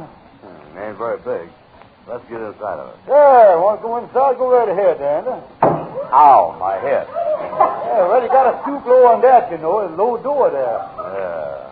Yeah, right behind you now. Bend way over now. You ought to take this thing over to a racetrack and sell it to a jockey. Go on up in front now. We'll start from up there. But watch your head on account of them beams going across the top there. What beam? Ow. Them's the ones right there. Them's the ones. Hey, pick up my derby there behind you, will you? Yeah, by the way, you either ought to wear a cap or a head guard when you travel in here. There's new equipment this year. All right, now explain this thing to me, will you? Well, crawl over here and make yourself comfortable now. Yeah, take the seat in the corner right there. That's the kitchen sink, ain't it? Well, it is when you ain't using it for an easy chair, yeah. And Andy, you can see how well this trailer's made. Look at them beams going across the top there. Yeah, I know about them. Yeah, see them knocking in here. Hey, what's the matter with them beams? They got holes in them. Is the termites been eating on them? No, Brother Andy, that's the latest thing. That's knotty pine without the knots, you see. Yeah, I noticed that little window there is boarded up with 3 or 4 slats running up and down. Is the glass out? Oh, don't be silly, Andy. That's the latest 1947 invention, known as the permanent Venetian blind. No strings, just nails. You see They run them up and down this year, huh? Yeah, that's on account of the sunspots. They want the sun to come in that way, you see. Well, explain this thing to me in here now. Where's everything? Well, it's all here. It's just compact. Everything folds into something else. Where's the washstand? Well, now, that's very compact. Well, where is it? Well, now, all you got to do is to lift this divan, put it on the bed, shove back the storage chest, unscrew 3 bolts, remove the spare tire, and there's the washstand. Say, by the way, Kingfish, where's that stove that you told me I could do the cooking on in here? Right where it ought to be, under the mattress and springs. Listen, I don't mind moving that mattress, but you mean to tell me that I got to move the springs, too? Oh, not necessarily. Leave the springs there. Turn on the stove and use the springs for a grill. You know, hot dogs, hamburgers. What I do about electric lights, Kingfish? Well, now, there's 2 things you can do, Andy. You see, there's a sliding window in the top of the trailer in case you find a parking space under a street light. Or there's another thing you can do. Yeah, I think this other thing is going to be better. What is it? Well, now, you take your extension cord and you hook it up to a live wire wherever you happen to be, you see. Hook up to a live wire? Yeah, a pair of spiked shoes come with a trailer to help you climb the light pole, you see. Yeah, well, listen, suppose I bought this trailer. I got to have a car to pull the thing. Oh, that's just a minor detail. Just put the regular trailer ad in the newspaper. What's that? Oh, just say a gentleman with trailer would like to meet a man with car. Object going same direction. That's all.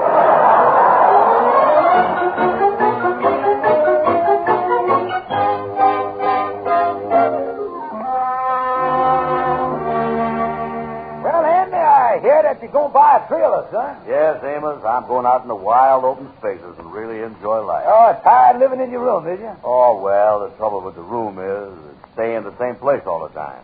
Can't get out and see the sunset through the signboards and all that stuff. Well, if you want to move around, I guess that's all right to get a trailer. Oh, sure. The beauty of living in a trailer, Amos, is that you can have breakfast in New York, lunch in New Jersey, and supper in Pennsylvania. Yeah, that's good, all right.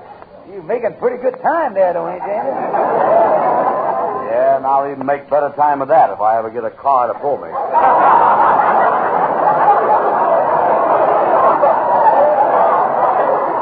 Well, I hope you have a nice time with your trailer, all right. Yeah, and as soon as I arrange for the automobile to pull me, I want you and Ruby and the kids to take a trip with me. Oh, yeah. That's fine. Got room for all four of us, did you? Well, I figured on you and Ruby and the kids sleeping up front in the car. You know? Oh, yeah, that'd be nice.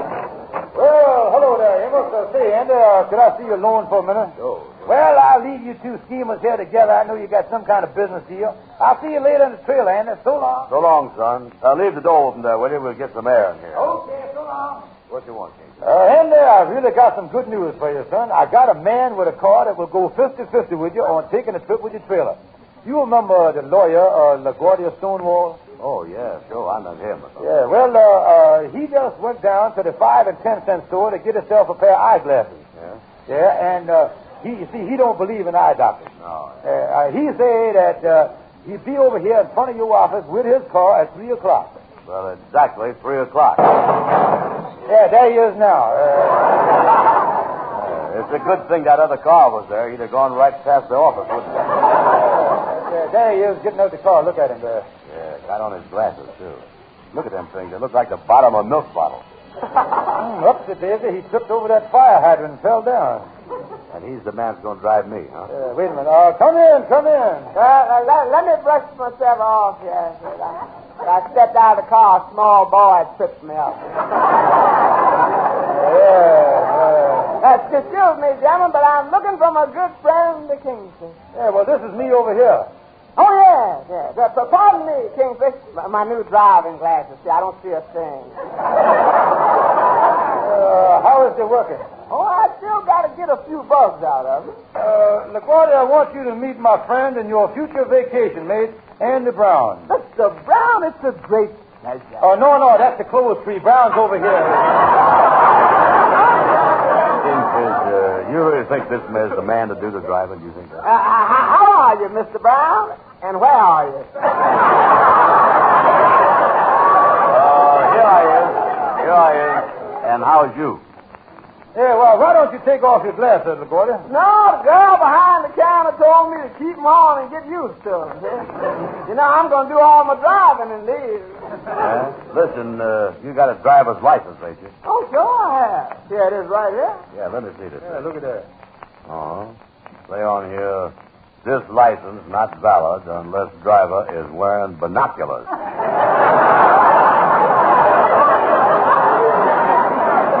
He got enough glass on his nose there to make a telescope. We ain't got to worry about him. Yeah. You know, Kingfish, maybe we'd be better off if he just stuck his head down on the dashboard and drive by the instrument. You feel safe about this trip, don't you, LaGuardia? Well, if you want to make it 100% safe, just let Mr. Brown drive and let me lay back in the trail. Yeah, well, I got a safer idea than that.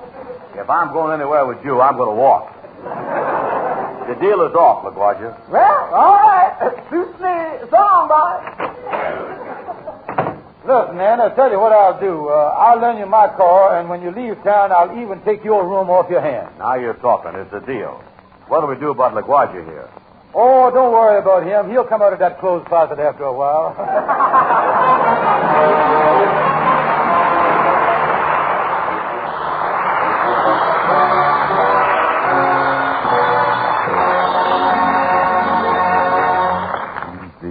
Connected them, dry bones, vehicle connected them, dry bones, vehicle connected them, dry bones. Now hear the word of the Lord. When your toe bone connected to you, foot bone, your foot bone connected to you, heel bone, your heel bone connected to you, ankle bone, your ankle bone connected to you, leg bone, your leg bone connected to you, knee bone, your knee bone connected to you. Thigh bone, your thigh bone connected to you. Hip bone, your hip bone connected to you. Backbone, your backbone connected to you. Shoulder bone, your shoulder bone connected to you. Neck bone, your neck bone connected to you. Head bone, now hear the word of the Lord. Them bones gonna walk around. Them bones gonna walk around. Them bones gonna walk around. Now hear the word of the Lord. Disconnect them bones, dry bones, disconnect them bones, dry bones, disconnect them bones, dry bones. Now hear the word of the from you. Neck bone connected from you. Shoulder bone connected from you. Backbone connected from you. Hip bone connected from you.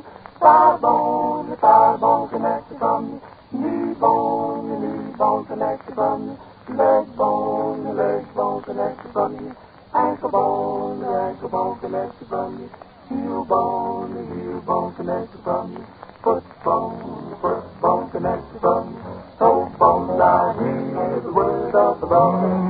Them bone, dry bone, them bone, dry bone, them bone, dry bone down here, the word of the Lord.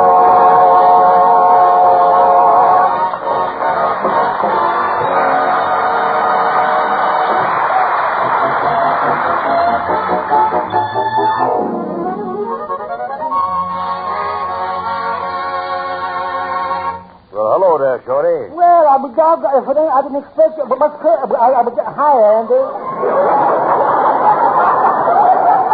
Well, Shorty, how do you like it? There's my new home on wheels. Oh, it's beautiful. I heard that you was getting ready to leave on a voyage, so I just dropped over to say Barn Trailer. Oh, yeah, this is going to be something. You know, me and Lightning is all set. Lightning is up front in the car. They're all ready to go. Yeah, I want to give you one tip, Andy. You got to be very careful traveling in a trailer.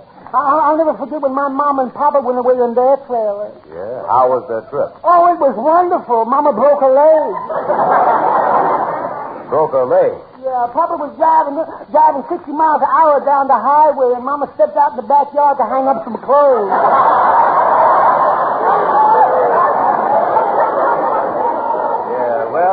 I guess I'll get ready to shove off here. Look who's coming. Well, Sadie Simpson. Andy, when are you going to get the rest of your clothes out of your room? Now, wait a minute, dear. Wait just a minute. I'm paid up till Saturday. I'm going to sleep in the suburbs for 3 or 4 nights. Say, by the way, Sadie, would you like to step inside and see my trailer before I leave? Andy, that's like putting a tuna in a sardine can. Oh, no. You can squeeze yourself in there. Maybe I can squeeze myself in there, but then I'll be too spoiled to squeeze out. Yeah, that trailer would be a little tight around the waist for you, Sadie. You're right there, Shorty. I'm more the Quonset Hut type myself. Oh, no, Sadie. You ought to see it in there. It's really compact. Of course, to get to the stove, you got to move the mattress. Well, Andy, I hope that you have better luck in your trailer than the one I had once. Why, what happened to you, Sadie? I'm driving down the highway 50 miles an hour when a robber broke into the trailer. Now, wait a minute. Hold everything. If you was going 50 miles an hour, how could the robber break into the trailer? He was very good looking, and I slowed down for it.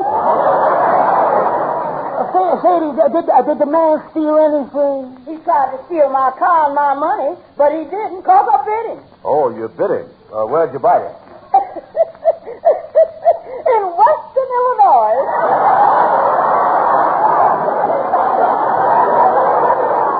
Well, folks, here I go to get a few good nights' sleep in the wide open spaces. So long, Andy. Good luck to you, Andy. Well, thank you, folks, thank you. Lightning, give ahoy. Crank her up, and let's head for the fresh air and them wide open spaces.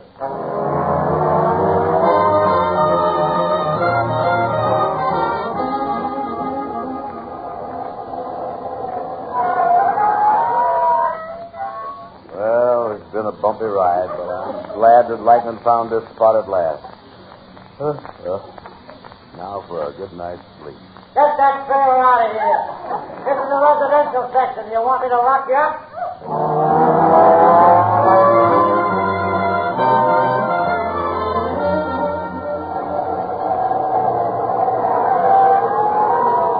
Oh, me. Half of the night is gone, but I'm glad we're really out here in the country. Now for a good night's sleep. Get that tin chicken coop out of here. This is a private golf course, and you're far from the 18th green.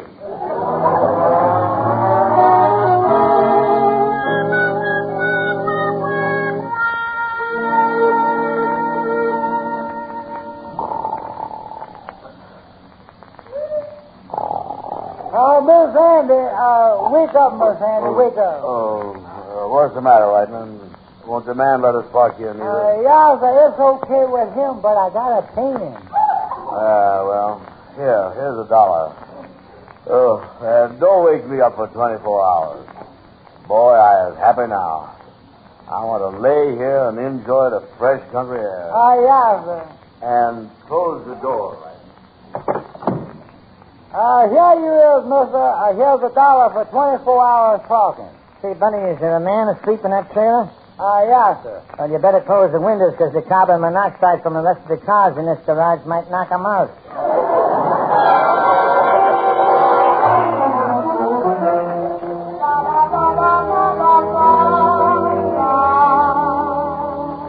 Landlord, don't you come around my office howling at me. I ain't scared of you no more. I got that nasty letter you wrote me, Stevens, about giving up your place. Now, give me the keys to that apartment. I've got it rented already. There's your keys. Take them. And everything I said in that letter goes double. Bad. Now get out of my office. And you'll be out of that apartment by 6 o'clock tonight. Goodbye. Well, I'm glad I told him off. Hello? Hello, George. This is Sapphire. Did the landlord find you? Honey, we is all set. Start packing. We got to get out by 6 o'clock. Well, where are we going? To Andy's room? Yeah, I just heard that Andy's very happy with that broke-down trailer I stuck him with, and I'm going over to get his room right now. Oh, that's wonderful, honey. Goodbye. Well, everything worked out fine. Yes, sir. There's really good news tonight. Andy, what you doing coming in here? Hello, Kingfish. Andy, I hear you was a happy man. Oh, yeah, I is a happy man. I just sold that trailer back to the man I bought it from, and now I'm back in my room where I should have stayed in the first place. Oh, now, wait a minute, Andy. I done already notified the landlord, and he done rented my apartment. Yeah, I was counting on me and Sapphire moving in your room. Yeah, well, that ain't going to work unless you want me in there with you all. Oh, me. I got to find a place to live, and I got to find it right now.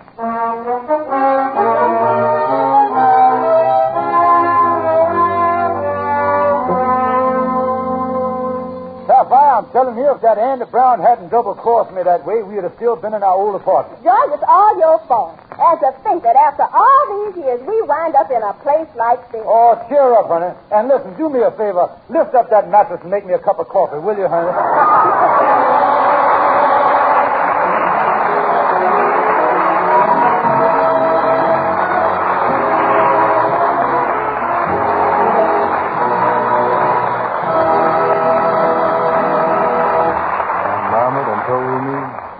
When I was in these pants, my mama done told me that she, son, a woman who sweet talk and give you the big eye. But when the sweet talking's done, a woman's a two-faced, so right, brother, or worry something who leave you to sing the blues in the night.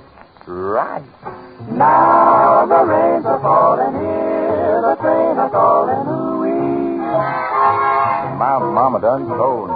Hear the lonesome whistle blowing across the castle, ooh-wee. Yep, my mama done told me. Ah-hoo-wee, da-hoo-wee. Oh, clickety-clacker, echoing back the blues in the night. The evening breeze will start the trees to crying, and the moon will hide its light. When you get the blues in the night, take my word, the mockingbird will sing the saddest kind of song. He knows things are wrong, and he's right. You know he's always right. From Natchez to Mobile, from Memphis to St. Joe, wherever the four winds blow. I've been in some big towns and heard me some big calls, but there is one thing I know. A woman's a two-faced, or worry something who leave you to sing the blues in the night. Got the blues on my left, the blues on my right, the blues in the day my mama was right. I've got those blues in the night.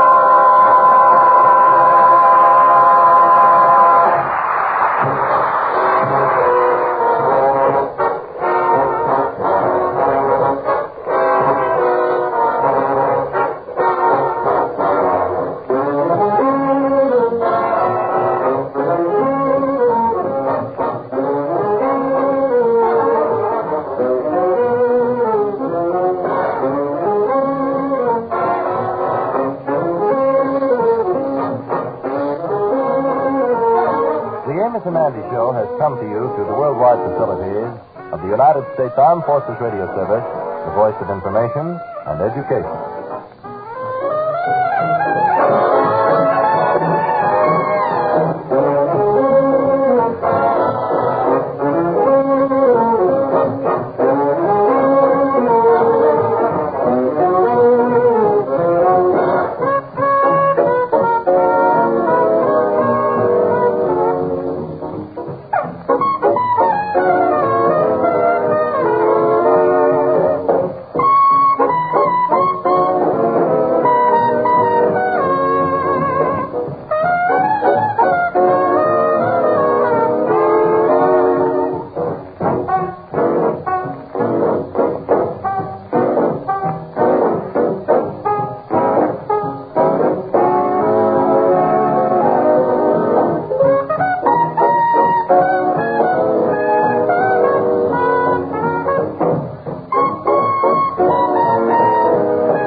Starring Eve Arden.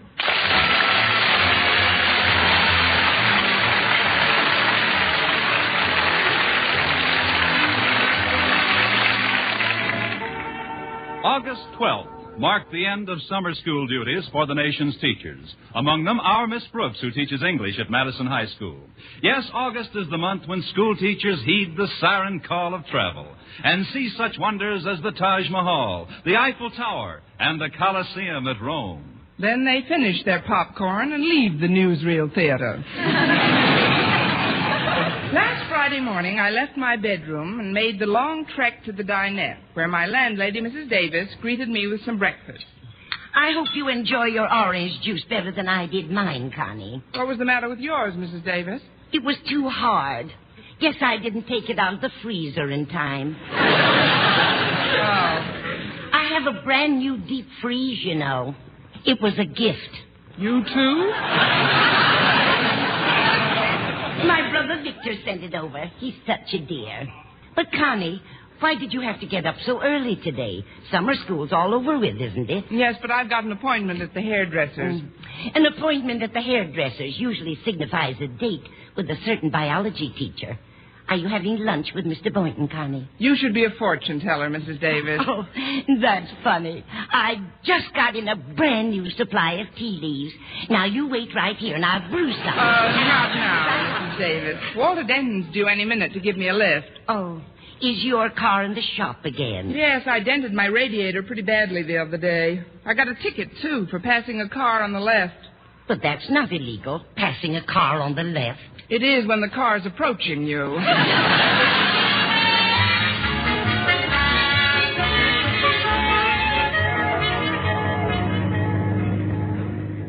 I appreciate this hitch, Walter. And it's a beautiful day for a ride. Yeah, it sure is, Miss Brooks. Notice anything different about the car? The car? Why, yes, the top is down. But, Walter, this wasn't a convertible. It was a club coupe with a hard top. Sure. Well, what did you do, take the top off? I didn't have to. It fell off. 12 of us went for a ride the other night, and that's when it happened. 12? Walter, you shouldn't put 12 people in one car. Oh, they weren't all in the car. 6 of them were on top. That's why I caved in, I guess. I guess. I hope no one was hurt. No, fortunately, there were all girls inside, and they're pretty soft. Harriet Conklin got a little annoyed, though. She likes the car better with the top on. Oh, say, that reminds me. I promised to give Harriet a lift downtown also, Miss Brooks. Her dad left the house early this morning, and he's got their car. Do you mind if we pick her up on the way? Not at all, Walter, but please make it snappy. Okay. She lives right down this block. Is that snappy enough for you? Great. We can pick up my head on the way back.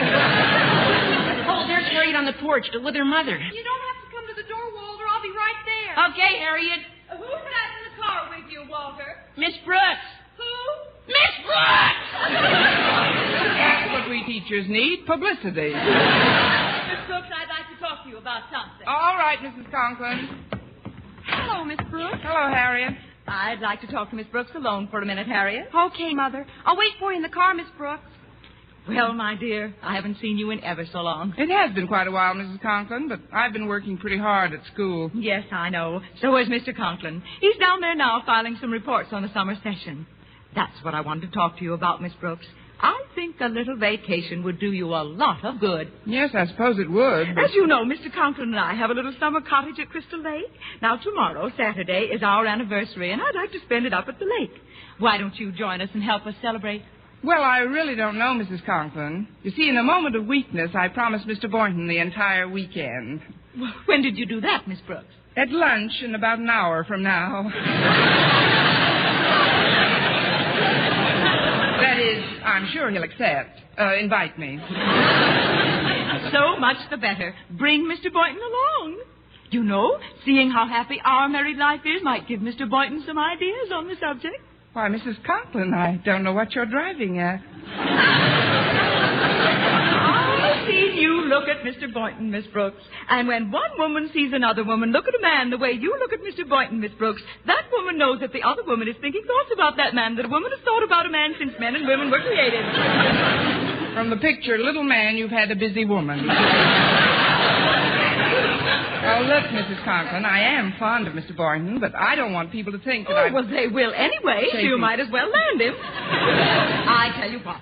You and Mr. Boynton come up to Crystal Lake tomorrow, and you can be our house guest over the weekend. We'll surprise Mr. Conklin. Maybe Mr. Conklin doesn't want to be surprised. You leave Osgood to me, Miss Brooks. He'll be delighted to see you when I get through with him. I think Crystal Lake will be extremely conducive to romance. Mrs. Conklin, you just sold me. When I have lunch with Mr. Boynton today, I'll extend to him your very kind invitation to spend the weekend in your trap at Crystal Lake. Cottage. Fine. But remember, Miss Brooks, don't breathe a word of this to Mr. Conklin. Don't worry about that. When Mr. Conklin's around, I hardly breathe at all.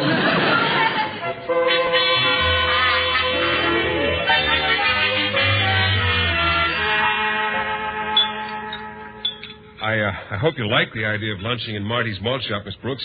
We haven't had lunch here since summer school ended. Oh, I love to eat right across the street from school, Mr. Boynton. Of course, I feel a little like a criminal returning to the scene of the crime, but the food's quite good today.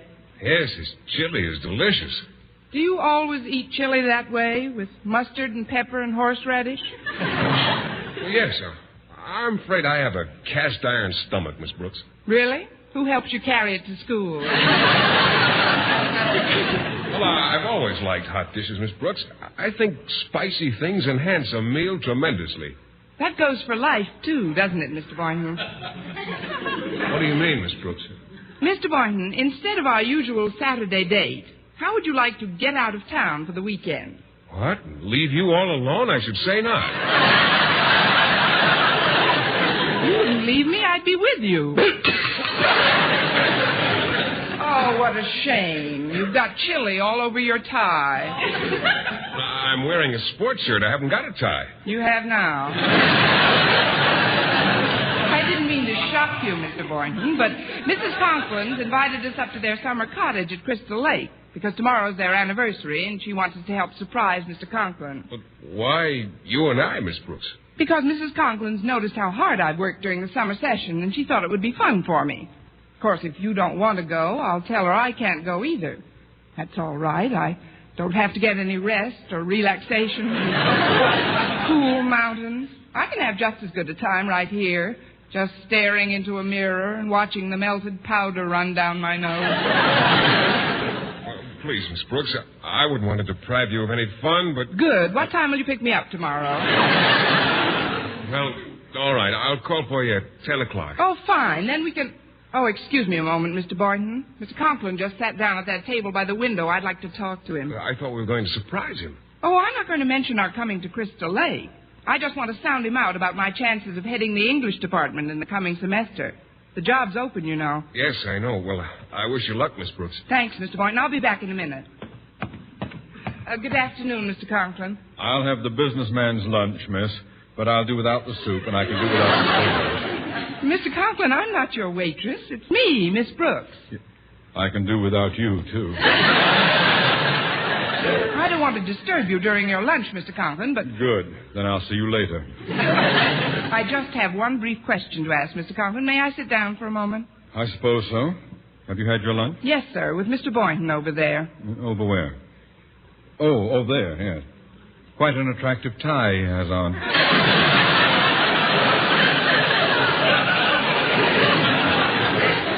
Miss Brooks, you and Mr. Boynton see a good deal of each other, don't you? Well, now that summer school's over, You spend quite a bit of time together both in and out of school. People are beginning to talk. What people, Mr. Conklin? Well, members of the school board. You're still being considered as the possible new head of the English department. Oh, that's just what I wanted Don't interrupt, Mr. Naturally, my recommendation will carry a lot of weight with the board. But you know how I feel about fraternization among the faculty at Madison, Miss Brooks. And well, it would be different if you were married or even engaged to Mr. Boynton. Then I wouldn't mind so much. Thanks, heaps. I mean, how can one ever get engaged if one doesn't fraternize with one? Or more than one, if necessary, to find out. That is your problem, Miss Brooks. My anniversary is tomorrow, and I'm going to surprise Mrs. Conklin with a little trip to Crystal Lake. We have a cottage there, you know. Yes, I know. Now, if I could feel that your conduct over the weekend was above reproach, well, I'd enjoy my vacation that much more. Believe me, Mr. Conklin, you won't be hearing a thing about Mr. Boynton and myself. Good. Tell me, Miss Brooks, there's really nothing to your association, is there? Well, Mr. Conklin, I think I can tell you the truth. Yes, Miss Brooks? My association with Mr. Boynton is the biggest nothing you ever saw.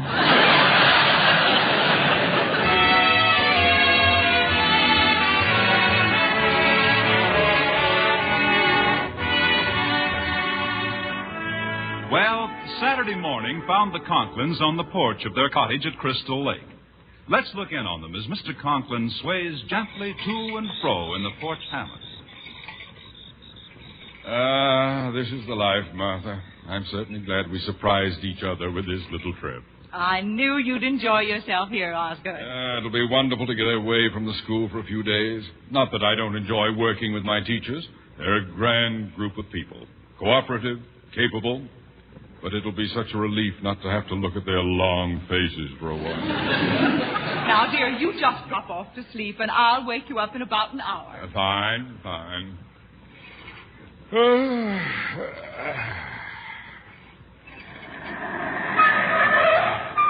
I'll get your bag out of the trunk. Don't forget the little bag and bag. Mm-hmm.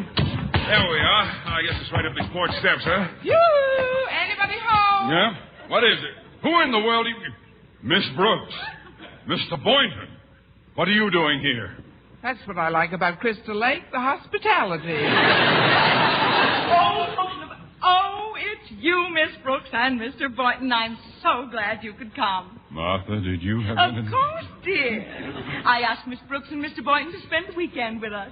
That's one surprise I didn't tell you. Aren't you tickled?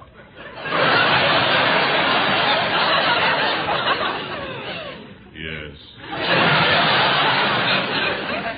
Act like you're tickled, Osgood, dear. You certainly don't look tickled. Some people tickle easier than others. Maybe Mr. Conklin would rather be alone. Oh, nonsense, Mr. Boynton. Osgood and I see as much of each other alone as we want to. We're already married, you know. Yes, I know. Congratulations on your anniversary. Oh, thank you, Mr. Boynton. I always say married life is give and take. Me too. If you'd given me a little warning, I wouldn't have let you take me here. Quiet, dear.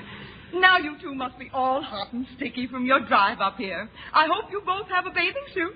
For Mr. Conklin's sake, I hope we each have a bathing suit. Well, now, I'll just show you where to take. Just follow me, and we'll all get ready for a nice dip. I don't want to go for a dip. Now, dear, we must do the things our guests want to do. Why? Well, as a matter of fact, I'm afraid I don't have a suit with me. I forgot to pack it. Oh, that's all right, Mr. Boynton. I'll fix you up with one of Osgood's. Come along. You can nap a few more minutes, Osgood. I'll take the folks in tow. Yes, do that. Sounds like he'd like you to tow us about 3 miles and then sink us. Now, you go right in here, Mr. Boynton. You'll find a bathing suit in the bottom drawer of that dresser. Oh, thanks, Mrs. Conklin. Now, here's the guest room. You and my daughter Harriet are going to share it for the weekend. Now, before I leave you, dear, I want you to know that I planned this weekend for your sake more than anybody's. When Mr. Boynton sees how happy we are, I'm sure he'll start thinking of marriage as the jolly institution it is. Well, what do you say? Are you game? Looks like Mr. Boynton's the game, but it's worth a try. I really do like the guy, Mrs. Conklin. I know you do, my dear. Now, one more thing. In addition to our example, I think you should show your domesticity as well. So tonight, I want you to cook the dinner. Me? Definitely. What dish do you prepare best? Soup. What kind? Campbell's.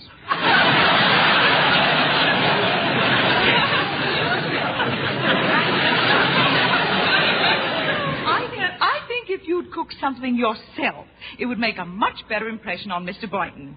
I know. You can barbecue some spare ribs for dinner. Now, get into your suit and I'll see you on the porch. Isn't this fun?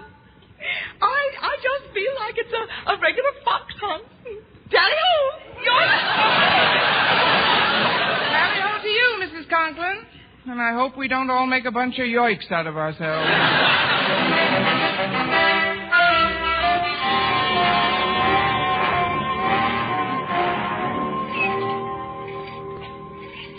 Stop rocking the hammock, Martha. I'm getting seasick.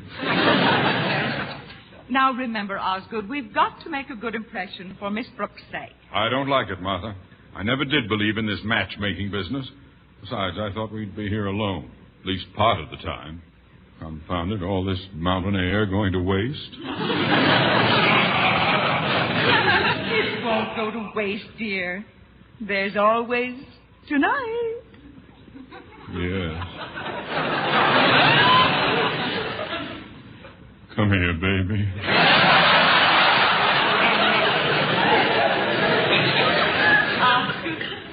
Remember what I used to call you when we were first married? Yes.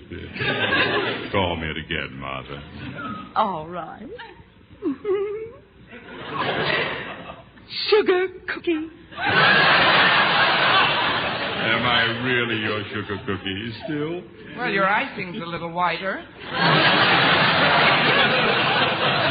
But you're still a sugar cookie to Mrs. Conklin, I'm sure. Miss Brooks, where did you... Hello, Miss Brooks. My, what a lovely one-piece bathing suit. Hello there. Everybody all ready? Oh, it's Mr. Fox. Mr. Boynton.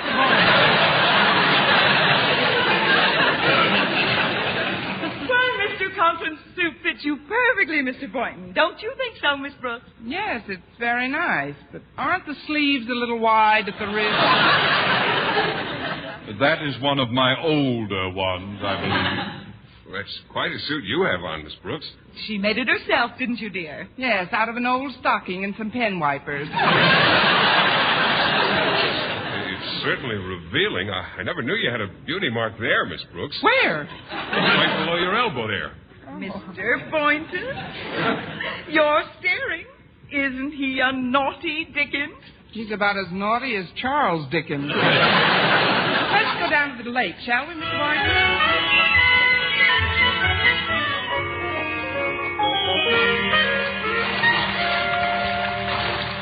Come on, Mr. Boynton. I'll race you to the raft. You're on. Let's go. Here we are. I'll help you up, Miss Brooks. Oh, thank you, Mr. Boynton. Oh. Welcome aboard, folks. Oh, hello, Mr. Conklin. We didn't know you were out here. All right, my dear. Let's go take a boat ride, Miss Brooks. Nonsense. Why should you leave the raft? Why shouldn't they? Mr. Boynton. Yes? Last one in is a sugar cookie.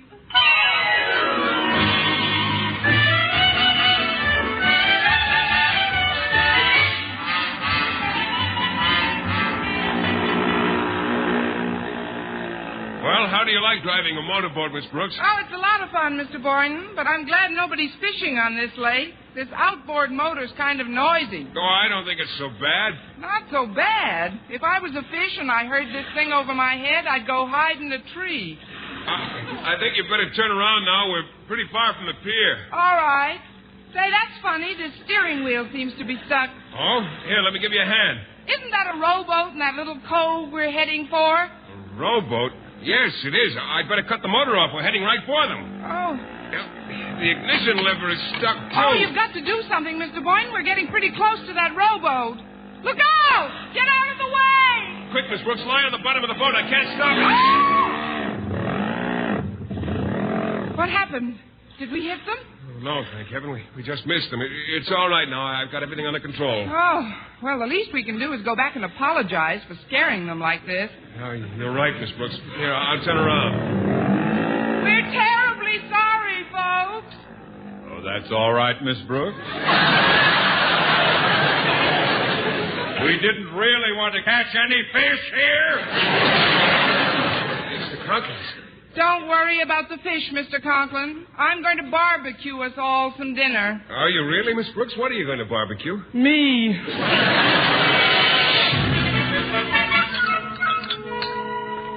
I love eating out in the open air. I'm sure the spare ribs Miss Brooks barbecues will be delicious. Don't you think so, Osgood? I think I should have made them my barbecue. But Mr. Boynton will enjoy them so much more because Miss Brooks did it. Won't you, Mr. Boynton? Well, yes, Harriet. I suppose Here they are, folks. I hope they turned out all right. Oh, I'll bet they're delicious. Might as well taste it. What is this, anyway? No good? Tastes like charcoal. Did you do what I told you, dear? Barbecue the ribs slowly with a nice, smooth, glowing bed of coals? Certainly, I had a lovely bed of glowing coals right over the ribs.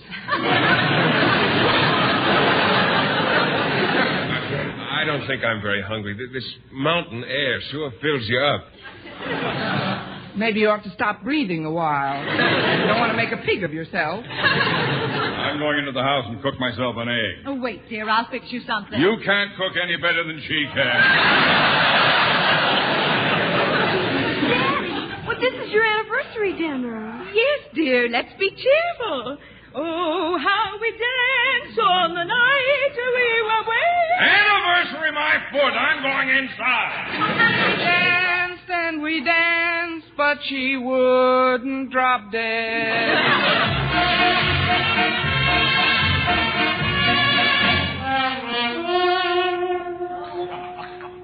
There, dear. Wasn't that a nice snack? And just the two of us alone in the kitchen. Well, it was better than those barbecued rocks.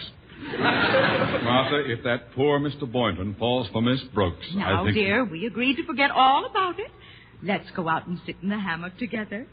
The mountain air's still with us, you know, and it's quite dark on the porch. All right, Martha.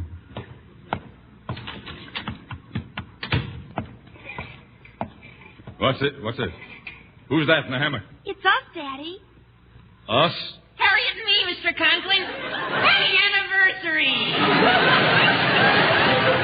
It's Walter Denton, Daddy. He got here while you were inside. I invited him yesterday to surprise you. This is the last straw. Now, calm down, Osgood. Remember your blood pressure. It gives him kind of a purpley look, doesn't it? You've got to be calm. Let's go for a little stroll, Martha. Maybe we'll run into Mr. Boynton and Miss Brooks somewhere. I doubt it, Mr. Conklin. We're at the other end of the hammock.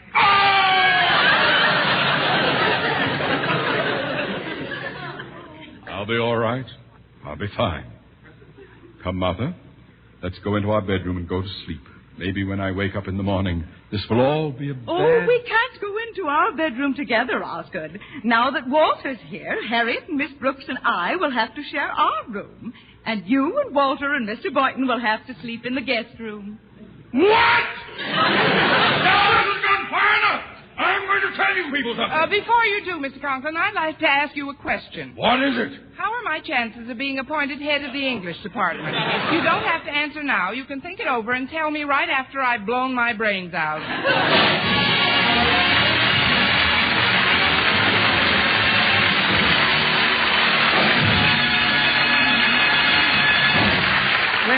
Conklin finally got Mr. Conklin back to a fairly neutral shade of purple. And acting on her suggestion, I steered Mr. Boynton down to the pier for a little moonlight fishing. Oh, it's wonderful fishing at night, isn't it, Mr. Boynton? Look at that moon. Yes, some fish bite much more frequently when the moon's out. Let's see, the last time I went fishing at night, I was alone. Except for McDougal, of course, my pet frog. Oh, we've had some great times together. Yes, I know you have, but now it's my turn.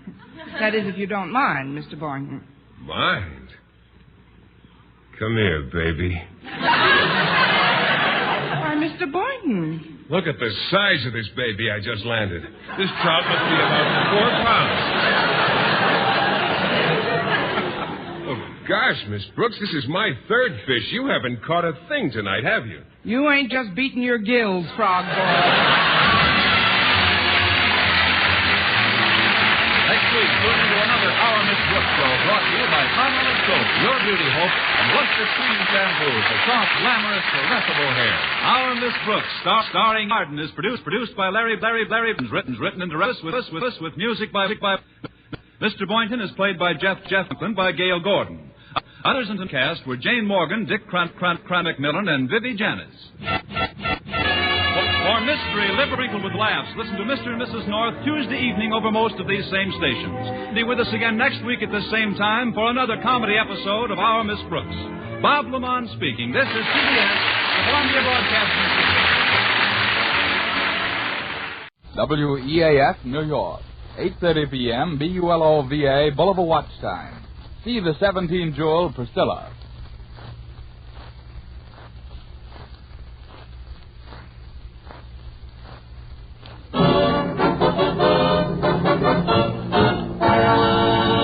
A pack of Avalon cigarettes, please. Yes, sir.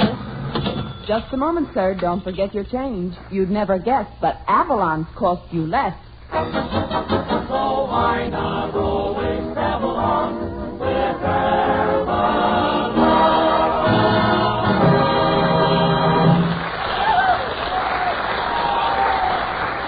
Good evening, friends. Good evening. This is Del King saying welcome to Avalon Time, featuring radio's red-headed ragamuffin Richard Red Skelton with Dick Todd, Edna Stillwell, Bud Hercules Vandover, the Avalon Chorus, and Bob Strong and his orchestra, opening the program with Oh, Johnny O.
Ladies and gentlemen, the first time you try an Avalon cigarette, you'll probably say, the price of quality cigarettes is coming down.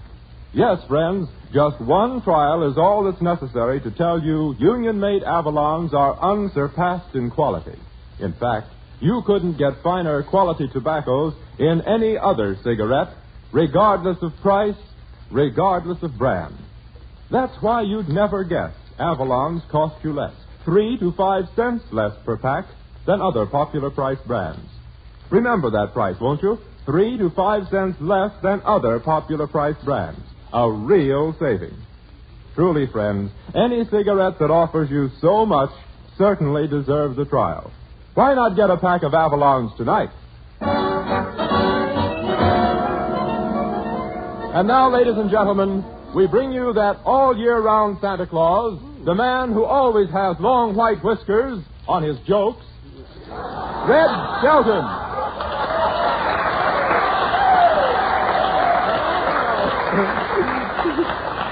Thank you very much, and good evening, ladies and gentlemen. And, Dell, that was a very unwise remark for you to make at this time of the year. You know, present, present, present. Oh, yes, you were doing your Christmas shopping yesterday, weren't you, Yeah, Red? how did you know? I saw you in Woolworth. Yeah. Now, wait a minute. I only went in there to buy some stickers for Christmas packages. I licked so many stickers, Dell, that when I passed the stationery store, the envelope flaps waved at my tongue. I didn't mind that so much, but my tongue kept waving back. That's it, getting to be a beautiful friendship. Yeah. You had a lot of packages to wrap, eh, Red? Oh, yeah, but that was nothing. When I got to the post office, it was so mobbed that the airmail service was rushed. Oh, it was terrible. And they were using every possible form of airmail carriers. No kidding. While I was standing in the line with a big package, a pigeon walked up to me and he says, "Where's it going, bud?" The charges on the package was 97 cents, so I just took a $1 bill in his beak and told him to keep the change, a very big shot like me. He must have been very happy about it, the tip, because when he flew away, he kept saying, "Cheap, cheap, cheap, cheap." That's really a canary joke, but I put it in there. We needed a laugh. We still need one. I finally got to the stamp window, and it was so crowded I couldn't see what I was doing. And as I licked the stamp, Washington looked up at me and he says, "On the other side, slob."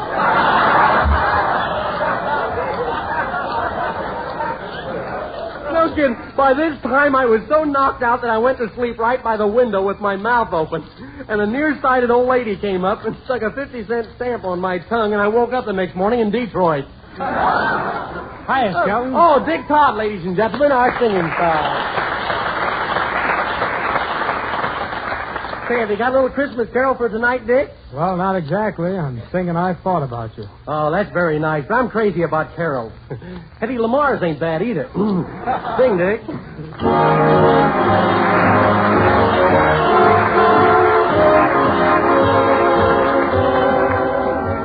We said we were through, but what did I do? I thought about you, Seems that I read, or somebody said, that out of sight is out of mind. Maybe that's so, but I tried to go and leave you behind. What did I find? I took a trip on a train, and I thought about you. I passed a shadowy lane, and I thought about you. 2 or 3 cars parked under the stars, winding stream, moon shining down on some little town, and with each beam, same old dream. At every stop that we made, so I thought about you. But when I pulled down the shade, then I really felt blue. I peeked through the crack and looked at the track, the one going back to you. And what did I do? I thought about you.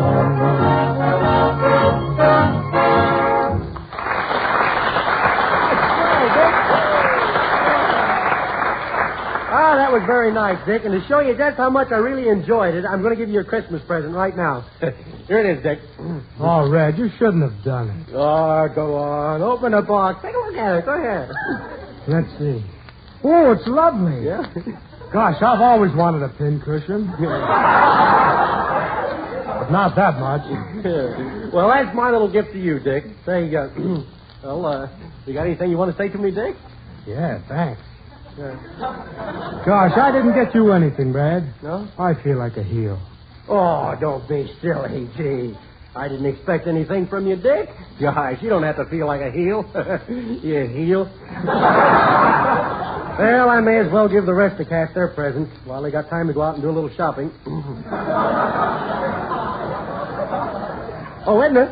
What is it, Mr. Skelton? And honest, I didn't expect anything. Yeah. Well, you're going to get it anyhow. Here, I got a surprise for you. Put your hand in my pocket. There. Yeah, what do you feel? A big roll of bills. That's the wrong pocket. Here it is. That's for you, isn't it? Oh, how lovely. A watch with phony diamonds. Yeah. Wait a minute. Those aren't phony diamonds. Look at those big red stones. They're phony rubies. Oh, it isn't the gift, Mr. Skelton. It's the thought that reflects the character of the giver. Yes. Does the watch work? Does the watch work? Certainly the watch works. Just have to shake it a little. Oh. Well, then I'll shake it. You see, it has a Swiss movement. A movement?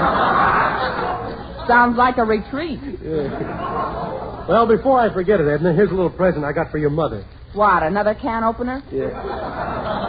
Now, I didn't give your mother a can opener last year. That was 2 years ago.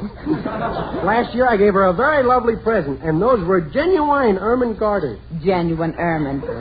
My mother dropped a head of lettuce on the floor, and the garters jumped down and ate it.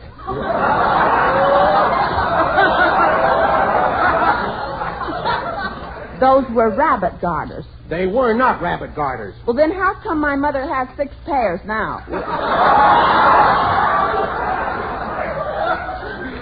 Well, let's quit stalling around. What'd you get me for Christmas? Oh, well, put your hand in my pocket. Okay. Hey, you haven't got any pockets. Well, Merry Christmas. Yeah. You wouldn't dare. Well, that's 2 presents I wasted this year. Ork, ork, Merry Christmas, throw me a fish. Ork, ork, Merry Christmas, throw me a fish. Hey, who are you? Oh, just a Christmas seal. Yeah.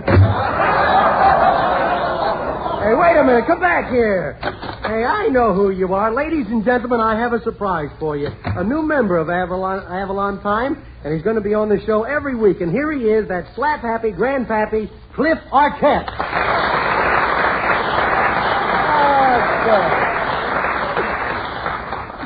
Well, hi, diddle, kids. Well, Grandpappy, welcome to Avalon Time. You know, I heard you on the Rudy Valley program in the Hall of Fun, and I think you're swell. Well, Reggie boy, I heard you on the radio, and you're a killer yourself.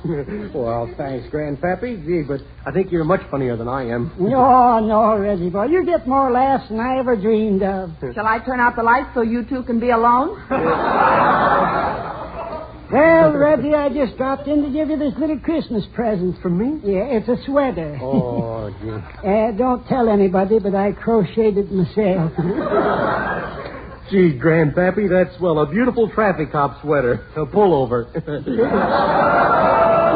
And that's cute, Reggie. Yeah, and to think you made it with your own little hand.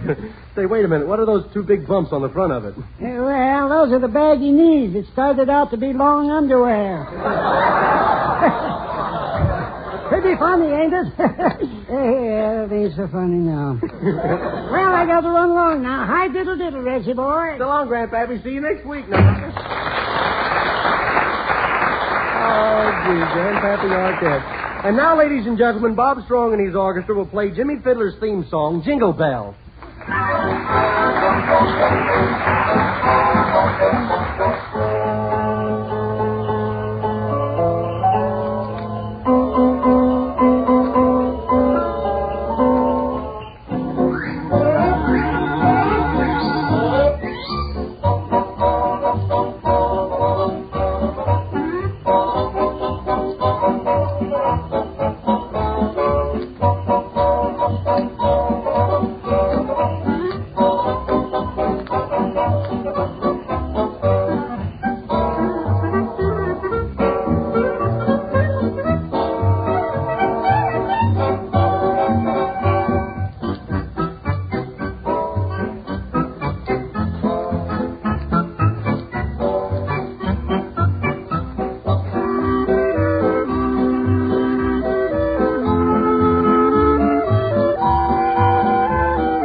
Friends, did you hear what old Scrooge said on Christmas Eve when he stopped to buy a pack of cigarettes?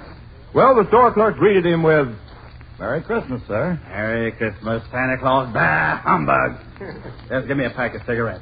Those right there with the silver letters on the outside. Silver. Money. Money. Okay, Sourpuss. Hey, you got some change coming. Those are Avalons you got. They cost 3 to 5 cents less per pack. 3 to 5 cents less? Mm-hmm. I get money back? Uh-huh. Oh, there is a Santa Claus. Yes, friends. That saving on Avalon cigarettes amounts to many, many extra dollars every year. And it's just like getting a gift of that much money, too. Because judging by the quality, you'd never guess Avalons cost you less. 3 to 5 cents less per pack than other popular price brands. They're guaranteed unsurpassed in quality. So the next time, try Avalon and save the difference. Well, that was the best commercial I ever heard. Just to show you how much I appreciated it, here's your Christmas present. Oh, well, thanks, Red. Gosh, just what I wanted, too. A pair of riding breeches. Yeah. They're the latest style, too, Del. Riding breeches with the built-in Schlong's liniment. Absorbing Junior. Go ahead. Oh, gee, it's too bad that I didn't get something for you, Red. I was going to get you a saddle for Christmas, but they didn't have your size. Don't give me that stuff. You buy saddles that fit a horse. Oh, so that's your size. Yeah. Let's forget the whole thing. Do you everybody forget me? What is it? Don't feel badly because you didn't get any presents. Why? A little bird just told me that Santa Claus is coming to see you in person tonight. Santa Claus is coming up here to see me?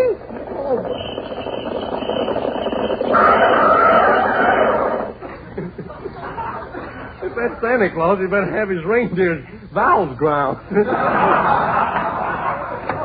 Well, here he is, ladies and gentlemen, and he's red too. Wait a minute, are you Santa Claus? Well, I'm not the good humor man with high blood pressure.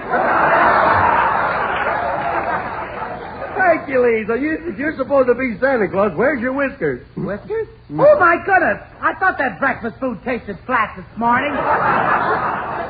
Look, the next time you eat shredded wheat, you better put your whiskers up in a snood. Say, I heard you drive up just now. Tell me, do you whip your reindeers to make them pull a sled? Oh, perish the thought, kiddo. Why, I wouldn't make those poor reindeers pull that sled. Well, how do you get anywhere? We all jump on the sleigh and go belly whopping.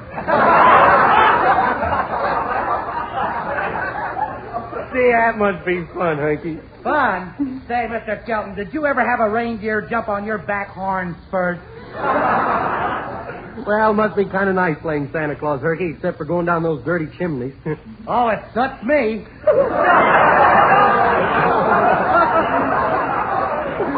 Oh, Santa Claus, you really reached down the bag for that one. What you need for Christmas? Some new jokes. But tell me, Herky, is it a lot of fun going down those chimneys? Well, I went down one last night, and it was simply horrible. Why? The darn fools forgot to put the fire out. Oh, you mean you got a hot foot? Well, that wasn't the seed of my trouble. Well, here you are, kiddo. The whole cast chipped in to get you this lovely present. Oh, swell. Gee, I knew they wouldn't forget me. Wait a minute. This package is awful sticky. Well, I didn't have any string, so I wrapped it in fly paper. Well, let's see what it is.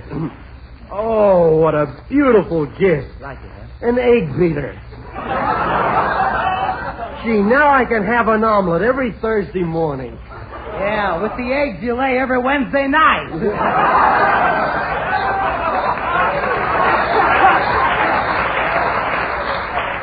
Well, I gotta go now, Mr. Skelton. You see, I have to deliver some presents to my little friends out in Hollywood. Yeah? See, there's Shirley Temple, Jane Withers, and Baby Snooks. Herky, are you a friend of Baby Snooks? Am I? Why, I've known Baby Snooks ever since she was 45. Well, goodbye, Rusty.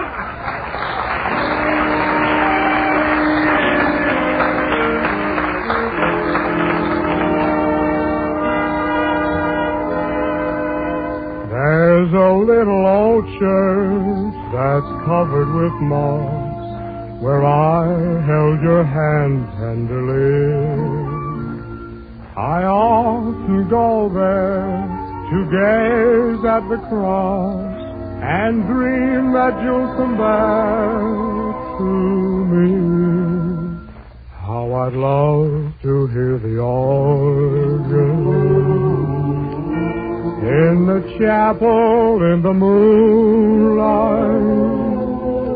while we're strolling down the aisle where roses entwine. How I'd love to hear you whisper in the chapel in the moonlight that the love light in your eyes forever will shine. Till the roses turn to ashes, till the organ turns to rust. If you never come, I'll still be there till the moonlight turns to dust. How I'd love to hear the choir in the chapel in the moonlight as they sing, oh, promise me forever be mine.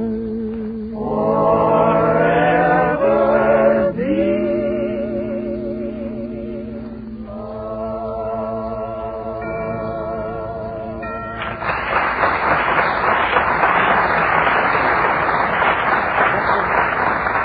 Dick Cobb and the Avalon Chorus singing Chapel in the Moonlight. Hey, Dick, how come you always sing songs about chapels in the moonlight? Well, you know, Red, when you're with a girl, a chapel always go for moonlight.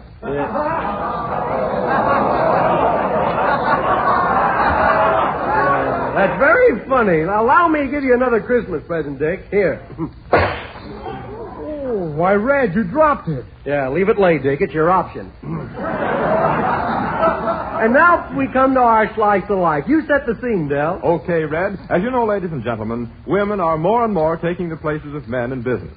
Tonight's slice of life shows what happens when the wife works and the husband takes care of the house. As the scene opens, the husband is alone in the parlor. Knit 2, purl 2, drop 1, drop kick, touchdown. I wonder where Edna is. She's never this late. Oh, why does she worry me like this? All day I've had a terrible feeling that something was going to happen to her. And I had the same feeling the day they hung Dick Tracy in the well. Oh, she could at least call me. Oh, for goodness sake, another salesman. Well, I won't go to the door. I don't care if you knock your knuckles off. Hey, take it easy there. Well, guess you left your door open. Good afternoon, madam. Good afternoon, madam. Madam, wait a minute. Don't let this apron fool you. Oh, very funny, sir. Very funny. Now, I have here... I don't want any. Customer's always right. Yes. Never try to force a sale. Get your foot out of the door. That's right. Keep smiling, sir. Let go of my apron. I have a real bargain here. Get your hands from off my throat. Look, Bud. I'm trying to get an education by selling magazines. Yeah? If you buy 4 magazines, you'll help me through college. I don't want any. Well, why don't you buy 2 and help me through high school? Now, with every copy of the Real American magazine, we give away absolutely free a full-blooded Indian. Yeah. I can't use it. Well, how about the Home Companion magazine? With every copy, I personally brush your teeth, comb your hair, and carry out your ashes once a month. Get out. Get out! I said out. Get out!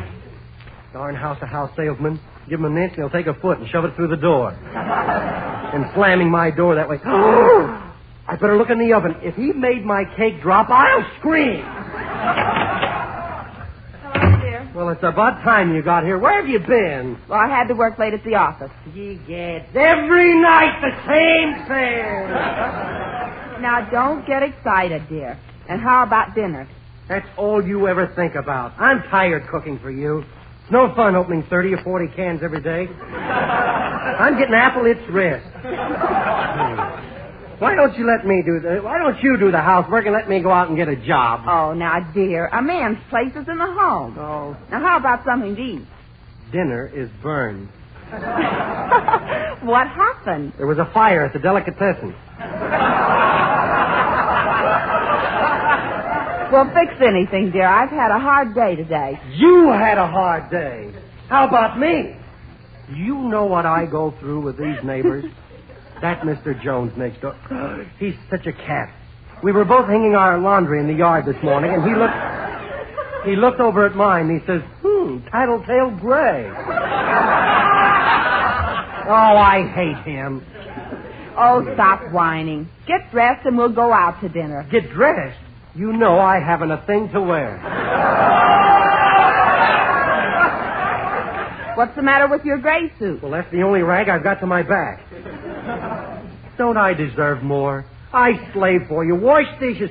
Look at my manicure. Run. I'm sorry, dear. I know you're a good husband. Darling. What is it, Richard? Well, I was looking in the paper today, and I saw the cutest new suit. Only $17.50 with 14 pair of pants and a bicycle. We can't afford it, Richard. Look at these bills of yours. Kidney plasters, 80 cents. Aspirin, 30 cents. $5 for a tooth extraction. That's $6.10 for your own selfish pleasure. No wonder you're always running low on your allowance. Well, how do you expect me to run a house on $20? Look at Mr. Smith down the street. His wife gives him $30 a week. Well, Mr. Smith, I'd give him 30 myself. Yeah. You brute. You big brute. My father always said you had shifty eyes. Fighting with me this way and at this time. Why, Richard. What do you mean? Of course, you wouldn't notice what I was doing when you came in. I'm sorry, dear. What were you doing? Knitting. Knitting? Knitting what? Little sweaters. Darling, do you mean? Yes. Our police dog is getting to have rickeys.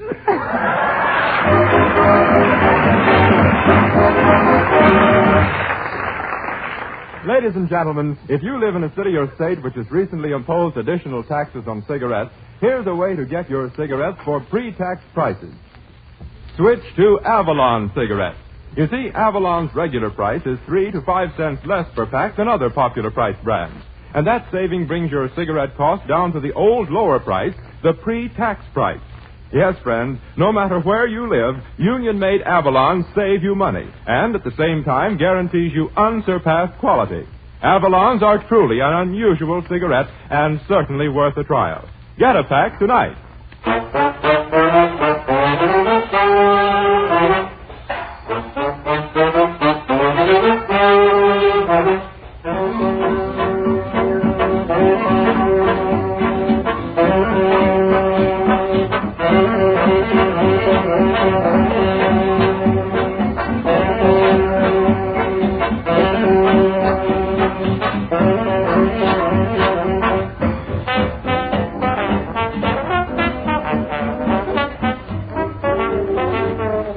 Ladies and gentlemen, before we say goodnight, we won't be able to see you before next Wednesday.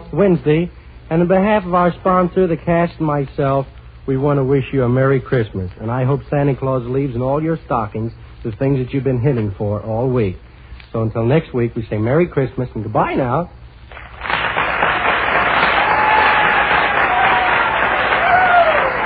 Well, friends, we hope that you've enjoyed our show and be with us next Wednesday night at the same time when the Brown & Williamson Tobacco Corporation again presents Red Skelton, Slap Happy Grandpappy, Cliff Arquette, Dick Todd, Edna Stillwell, Bob Strong and his orchestra, and the entire gang in Avalon time. This is Del King speaking, reminding you that during the week when you ask for Avalon cigarettes, don't forget your change. So why not always travel on with Avalon?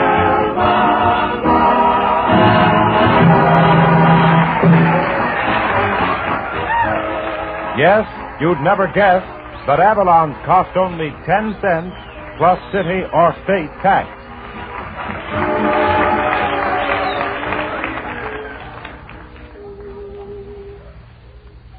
Pipe smokers, attention. For the very finest in pipe smoking enjoyment, try Sir Walter Raleigh, the quality pipe tobacco of America. Sir Walter Raleigh is the largest selling pipe tobacco in the Army, in the Navy, on American college campuses. In fact, everywhere you find men who know quality smoking. And here's a mighty fine Christmas gift suggestion. A big 1-pound vacuum-sealed tin of Sir Walter Raleigh. It'll make a big hit with any pipe smoker. This is the National Broadcasting Company.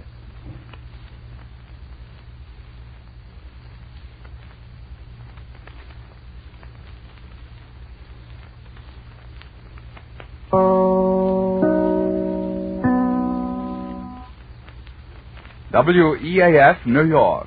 9 p.m. BULOVA, Boulevard Watch time. It's new. It's amazing. It's Prel. P-R-E-L-L, Prel shampoo. Yes, Procter & Gamble's new Radiant Cream Shampoo in the handy tube.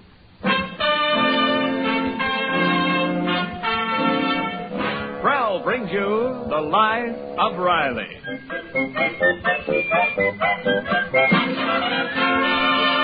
Prel, the shampoo that removes unsightly dandruff in as little as 3 minutes, leaves hair more radiantly clean, radiantly lovely, presents The Life of Riley with William Bendix as Riley.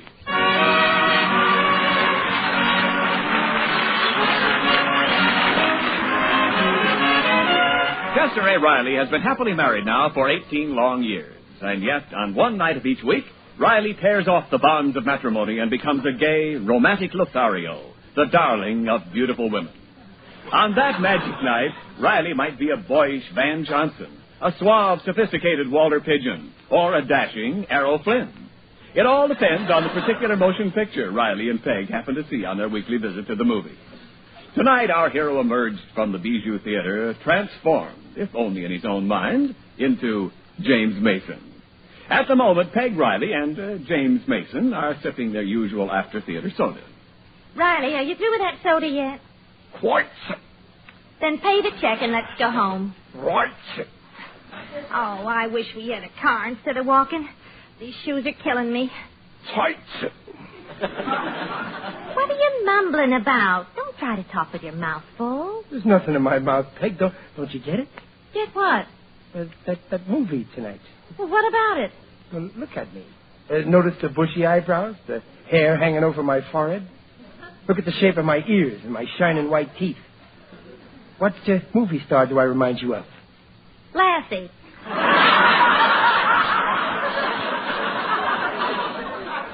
Now, cut it out, Peg. You know very well Lassie's a girl. Be serious. What star do I look like? A human being. William Bendix? Now, wait a minute. You don't have to insult me. All right, I give up. Who do you look like? James Mason? James Mason? Yes. Oh. Oh, you think it's funny. Well, if I cracked you over the knuckles with a cane, you wouldn't think it was funny. Oh, Riley, if you're James Mason, then I'm Jane Russell. Well, don't say that I'm a dead ringer for him. It's just that he's got a certain air about him, and I've got an air about me. Yeah, you sure have. You better stop using that new shaving lotion. It's horrible. In the movie, we were the only two people in a whole empty row, and they were standing 6 deep in the back. I ain't talking about that kind of an air. I meant a kind of a romantic Savoy ferry. You may not have noticed it, but other women do. Look at that woman over there staring at me, and she's with some man. Hey, Peg, that's Hobart Morris and his wife. Hi there. Riley, why are you waving at him? We hardly know him. What are you talking about, Peg? Our Junior and them Marilyn are practically going steady. Oh, they're coming over. They're bringing their sodas with them. Oh, hello there, Riley. Hey, Riley, Mark. What are you folks doing here? Oh, we just dropped in for a soda after the movie. Yeah. Oh, did you see James Mason, too? Yes, I just love him. He's charming. White. I beg your pardon? Don't I remind you of anybody, Mrs. Morris? Remind me? Right. Somebody you saw in the movie tonight. Look at me. Oh, Riley. But look at the eyebrows, the shape of my ears, the teeth. Well, who do I remind you of? Somebody you saw tonight. Oh, of course. That wrestler, Gorgeous George. Not in the newsreel. Oh. You mean James Mason? You see, Peg, she noticed right away. Riley, don't be ridiculous. He gets this way after every movie. Riley, if you're James Mason, then I'm Jane Russell. Well, I don't see what's so funny. Don't you mind them, Mr. Riley. I think you're like James Mason. Oh, thank you, Mrs. Morris. Oh, don't be so formal, James. Call me Adelaide. All right. Oh, I can't figure what you women see in this James Mason and the dialogue they give him. Did you ever hear a man call a woman my heart's delight? Heart's delight. Sounds like an ice cream sundae. Yeah, here it is, right on the menu. 35 cents. Well, you just ain't the romantic type, Morris. Women go for pet names.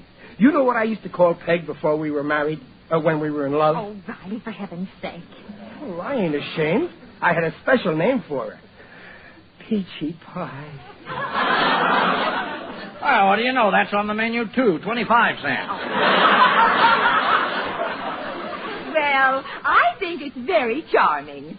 I wouldn't mind being called Peachy Pie. Well, I think... I think we all better go home. Oh, yes, it's late. Can we drop you off, folks? Oh, swell. You girls wait here. We'll get the car and pick you up. It's over on the lot. Come on, Riley. Yeah, okay. Riley, the check. No. Here, let me pick it. No. I'll pick it up. No, Riley, I insist on paying. Okay, I'll meet you halfway. I'll pick it up and you pay it.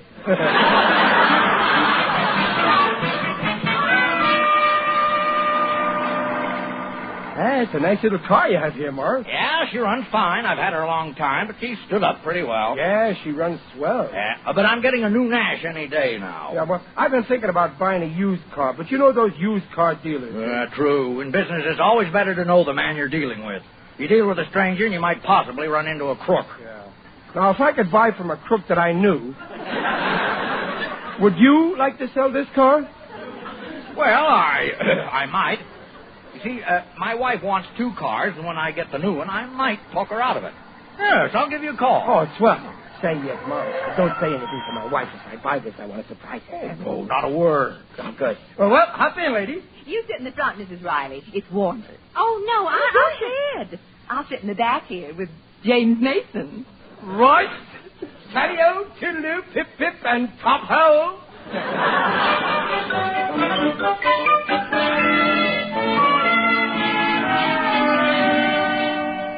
But, Peg, I don't know. Honest, Riley, how could you make such a spectacle of yourself? Peg, what did I do? James Mason. And fluttering your eyelashes at Mrs. Morris. Why, Peg, you're jealous. Jealous? Me? Oh, don't be ridiculous. I'm embarrassed. No, you're jealous, just like Morris was. Oh, now you got Mr. Morris jealous. Well, sure, didn't you notice? He couldn't hide it. Couldn't stand his wife looking at a younger man. A younger man? You're at least 3 years older than Mr. Morris. Well, yeah, but he aged quicker. I stayed young for years.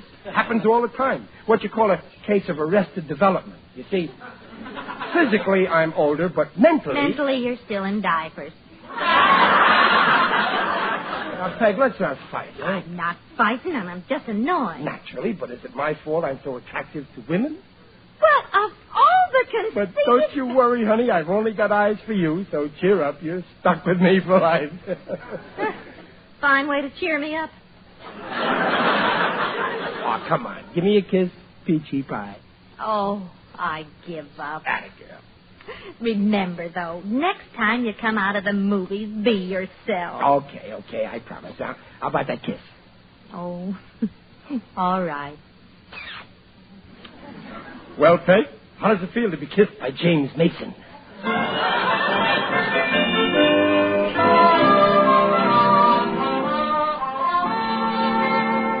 Oh, hi, Junior.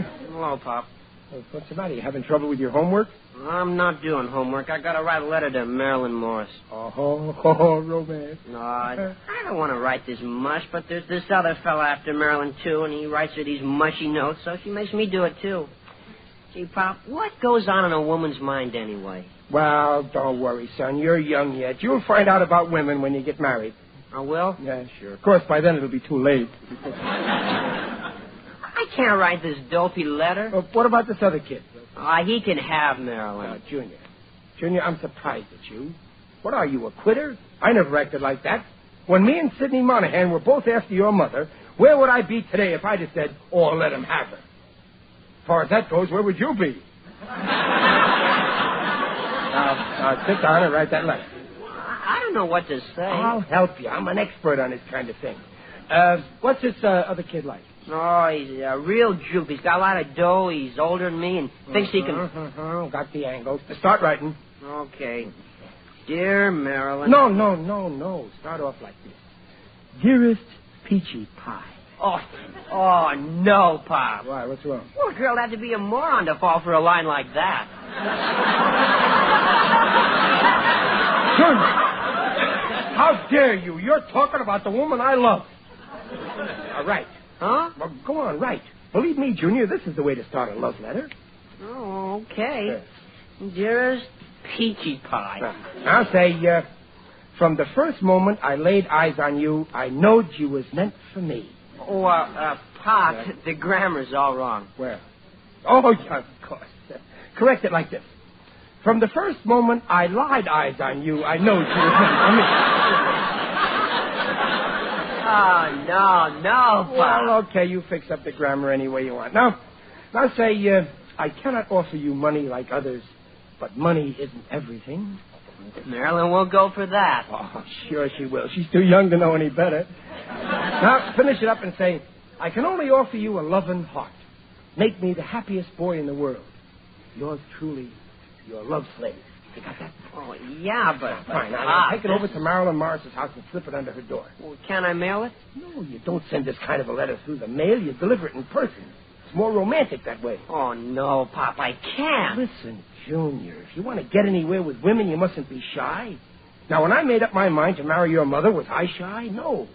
I went right up to her house, walked into the parlor, turned the light down low, put my arms around her and whispered, darling, lend me $2 for a marriage license.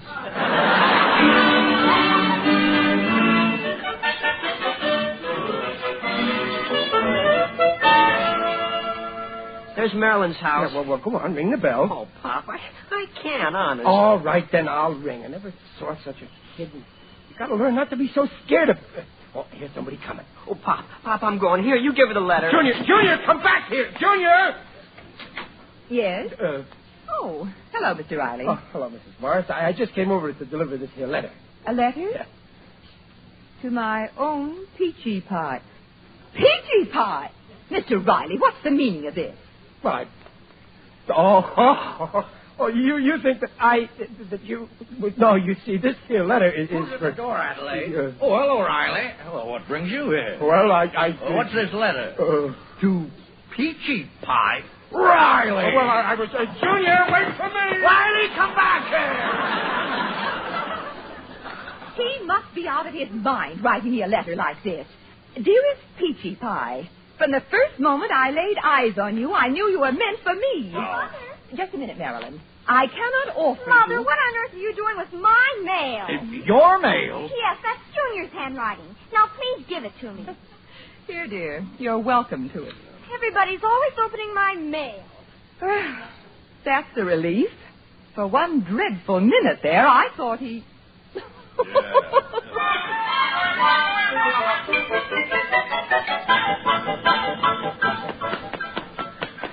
I can't run anymore, but I gotta. He may come after me. He's got a car. Out of my way, kid. Hey, Pop, wait, it's me. Junior. So here you are. You coward, running away. Well, but, Pop... Don't talk. Let's keep running. Pop. Hey, Pop, what are you running for? On account of you. You got me in a jam. You and your love letters. But you told me to write it. You told me to write it. Just because I told you, do you have to do it? Haven't you got a mind of your own? If I told you to jump off a bridge, would you do it? No. I'm your father, and you'll obey me. Boy, 12 years old writing love letters. When I was 12 years old, I didn't waste my time writing love letters. I was writing the ABCs. What do you think of as girls? Well, I'm ordering you to have nothing to do with girls until you're married. Yeah, but, Pop, Pop, if I don't go with girls, how'll I get married? That's your problem. Keep running. Oh, but Pop, I don't want to hear no excuses. You stay away from women. I'm telling you this for your own good. Women are the root of all evil. And you're too young to go around pulling up roots. Keep running.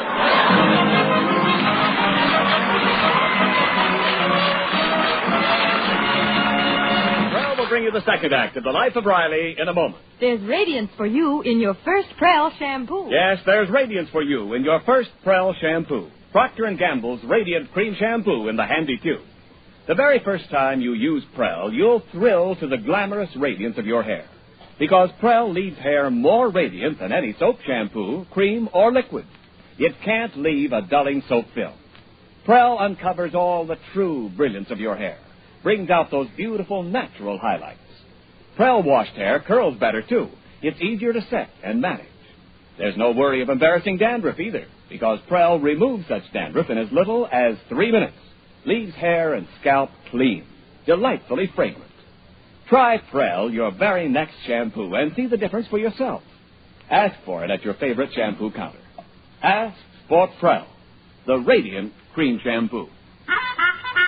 P-R-E-L-L, Prel shampoo. Try Prel tomorrow. And now back to The Life of Riley with William Bendix as Riley, who imagines, as usual, that he is in desperate trouble. Pop. Who's that? It's only me, Pop. Oh, you scared me. What's the matter? You still worrying about that letter? Oh, I'm in big trouble, son. I should never have run away like that. Junior, your father is a big dope. Oh, no, you're not, Pop. I think you're pretty smart. Now, you just think I'm smart because you're a dope like your father. You gotta help me, Junior. Well, sure, Pop. Oh, well, now go over to the Morris' house and explain about that letter. Oh, no, I can't do that, But you Pop. gotta, Junior. Well, I can't. I had a fight with Marilyn today, and I told her off. I'm through with her. I'm not going to her house. But, Junior, you don't understand the jam I'm in. Mrs. Morris thinks I wrote that letter, and she thinks I'm in love with her. Now she'll fall in love with me. Oh, no, she's got more sense. That's what they said about your mother, and look what happened to her. Now, you've got to explain to Mrs. Morris. Why don't you go? Well, suppose her husband is there. Well, then you'll explain to him. You're not afraid of him, are you? Me? Afraid? But suppose he won't listen. Make him listen. Well, he'll start a fight. Then you'll fight him. But I'm a coward. Ha-ha, I got you there. No, you've got to go, Junior. Us men have got to stick together. You're just like me, son. We're cut from the same mold. You're just as moldy as I am. We got to help each other. Will you go? No, Pop, I'm just like you. I'm a coward, too. What a revolting development this is.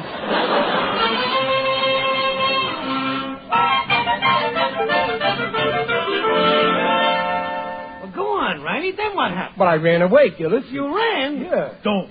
Now they'll think you really wrote that love note. But I... Riley, maybe you did write it after all. Oh, no, honest. I told you Junior Riley, was... you can trust me. I'm your friend. I understand how these things happen. I'm a man of the world.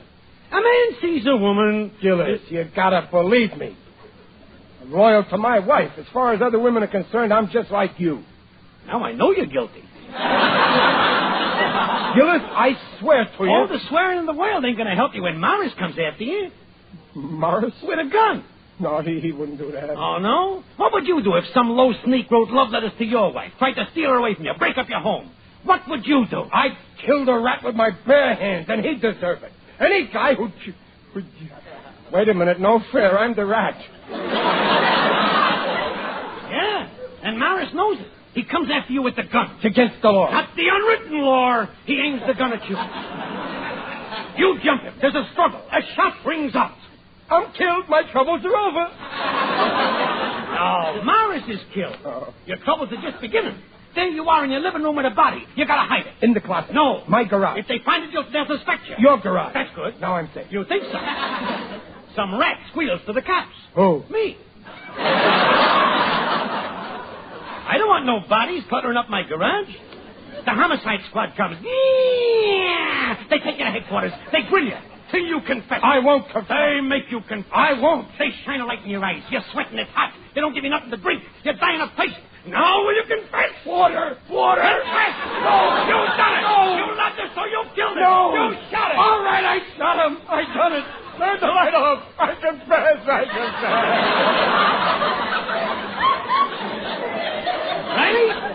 you're going to pay for this.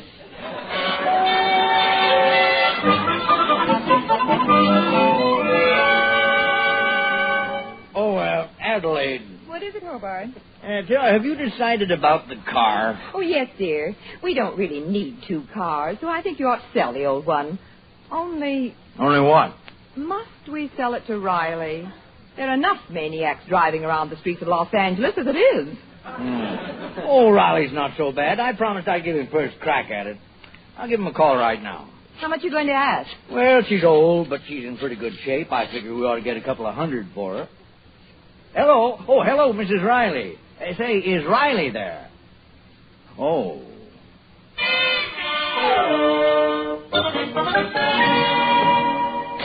Oh, Riley, I'm glad you're home. There was a phone call for you. Phone call for me? Who was it? Oh, now, don't get excited. It was only Mr. Morris. Oh, Morris. For a minute, I thought it might be... Morris! Riley, come out of that closet. What are you doing in the closet? But I'm looking for my gray pants. You're wearing them. I can never find anything in this house. Oh, what's the matter with you? Never mind me. What did Morris say? Well, he's coming over to see you. When? Now. What for? Did he say what for? Well, he wouldn't tell me. He acted very mysterious. He said it was a private matter. Oh. And you'd know why. Oh, I know. Oh, what's wrong? Nothing, Peg. Just remember, no matter what happens, I love you to the end. What? Riley, will you do me a favor and lie down for a while? I'll talk to you when you make sense. But, Peg, listen, will you? I haven't got time for your nonsense. I got to get supper ready. She's right. I'd better lie down. I don't feel so good. Oh, what a mess. He'll be here any minute. That's him. He's here. All right, let him come. Okay, come and get me. I'm ready. You're lying down, but you don't look ready to me. Oh, it's you, Digger. No nicknames, please. It's Digby Odell, the friendly undertaker. Well, what brings you here, Diggerby? Oh, just a social call. I took the night off. Business is slow. I've got lots of things on the shelf, but they're not moving. Well, you may have a new customer soon. Any minute now, a guy's coming here to give me the business. And if he gives me the business, I'll give you the business. Really? Digger, put away that tape measure. Forgive me, I'm just an eager beaver. What's the trouble, Riley? Well, it all started on account of James Mason. Who? James Mason, the English actor. You know, Top Hole. Top Hole? No. Bottom Hole, yes. But actually, it's more my junior's fault. Ah, yes, children can be aggravating. Yesterday, a gang of hoodlums sneaked into my business establishment and plastered signs all over my boxes. Oh, I was furious. Well, why? What did the sign say? Do not open until Christmas. Well, I'm in worse trouble. There's a guy thinks I'm in love with his wife, and he's coming after me, maybe with a gun. Oh, dear me, you must avoid this man. You've got to find a hideaway and lie low, and I'll help you. No, he'll come after me and find me. Not where I'll put you. That's too late. He's here. Quick, the back way. No, I ain't no coward. Frankly, I am. Well, cheerio. I'd better be shoveling off.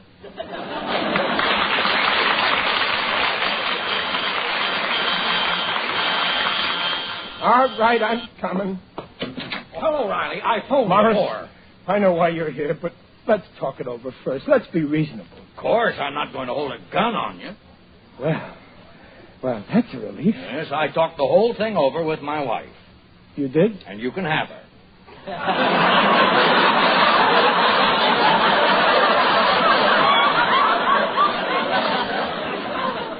You're giving her to me?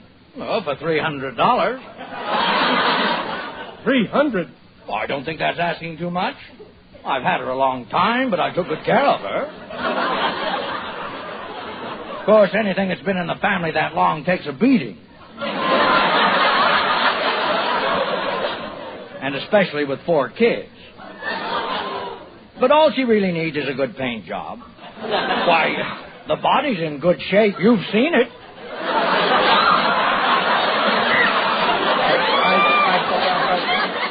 I didn't look that close. Now, look, Riley, I'm not saying she's perfect. Well, on a cold night, she's liable to start wheezing.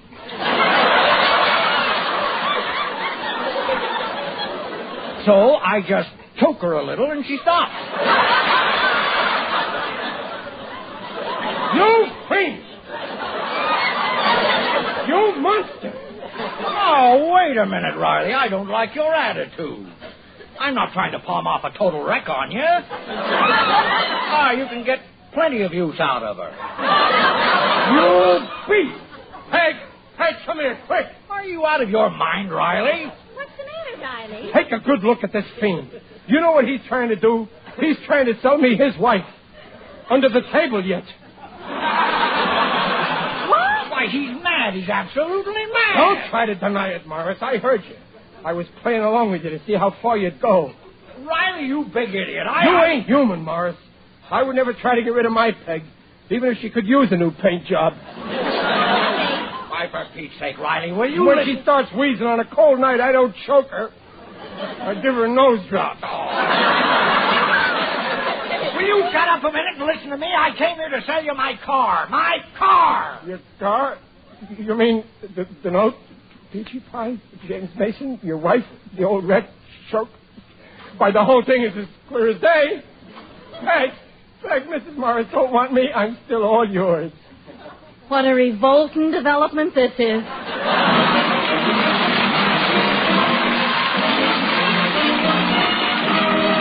Rileys will return in just a moment. At the first sign of unsightly dandruff, it's time to use Prell, Procter & Gamble's Radiant Cream Shampoo in the handy tube. For in addition to leaving hair radiantly lovely, Prell leaves hair radiantly clean, too, free of embarrassing dandruff. Yes, in as little as 3 minutes, Prell removes ugly dandruff flakes. Doctors' examinations proved it. In most cases, even stubborn dandruff was controlled by only 2 Prell shampoos a week. Using Prell's a pleasure, too, because of that handy tube. No waste, no spill. Try it the very next time you shampoo. For hair that's radiantly lovely, free of unsightly dandruff, get Prell. P-R-E-L-L, Prell shampoo. Leaves hair radiant, gleaming bright. Not a bit of dandruff is in sight. Comes in a tube, handy too. P-R-E-L-L, Prell shampoo. Good night, folks.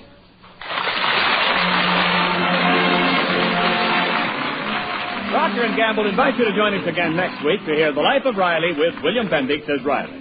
The script is by Reuben Schiff, Alan Lipscott, and Dick Powell. Mrs. Riley is Paula Winslow. Tigger Odell is John Brown. The Life of Riley is produced by Irving Brecker.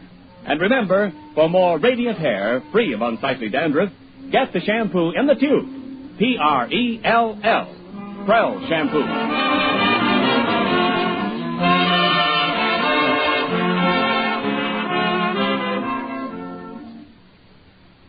My new nylons are so sheer, I'm really afraid to wash them. You mean you don't know they're safe in snow? Yes, safe in wonderful Ivory Snow. Yes, lovely stockings stay lovely longer with Ivory Snow Care. Its ivory mildness helps safeguard stocking glamour, reduces stocking runs. Ivory Snow is speedy, too, gives instant suds even in cool water. It's the only soap, both ivory mild and granulated for efficiency. There's no other soap like it. Ivory Snow is wonderful for all nice washables. Your hands will tell you why. Wash dishes with Ivory Snow as millions do. See how it pampers your hands. Then you'll know why lovely washables can stay lovely longer with wonderful Ivory Snow.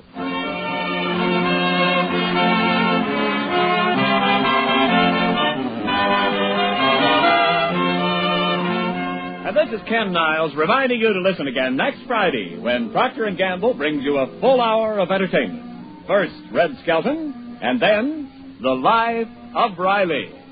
Good night.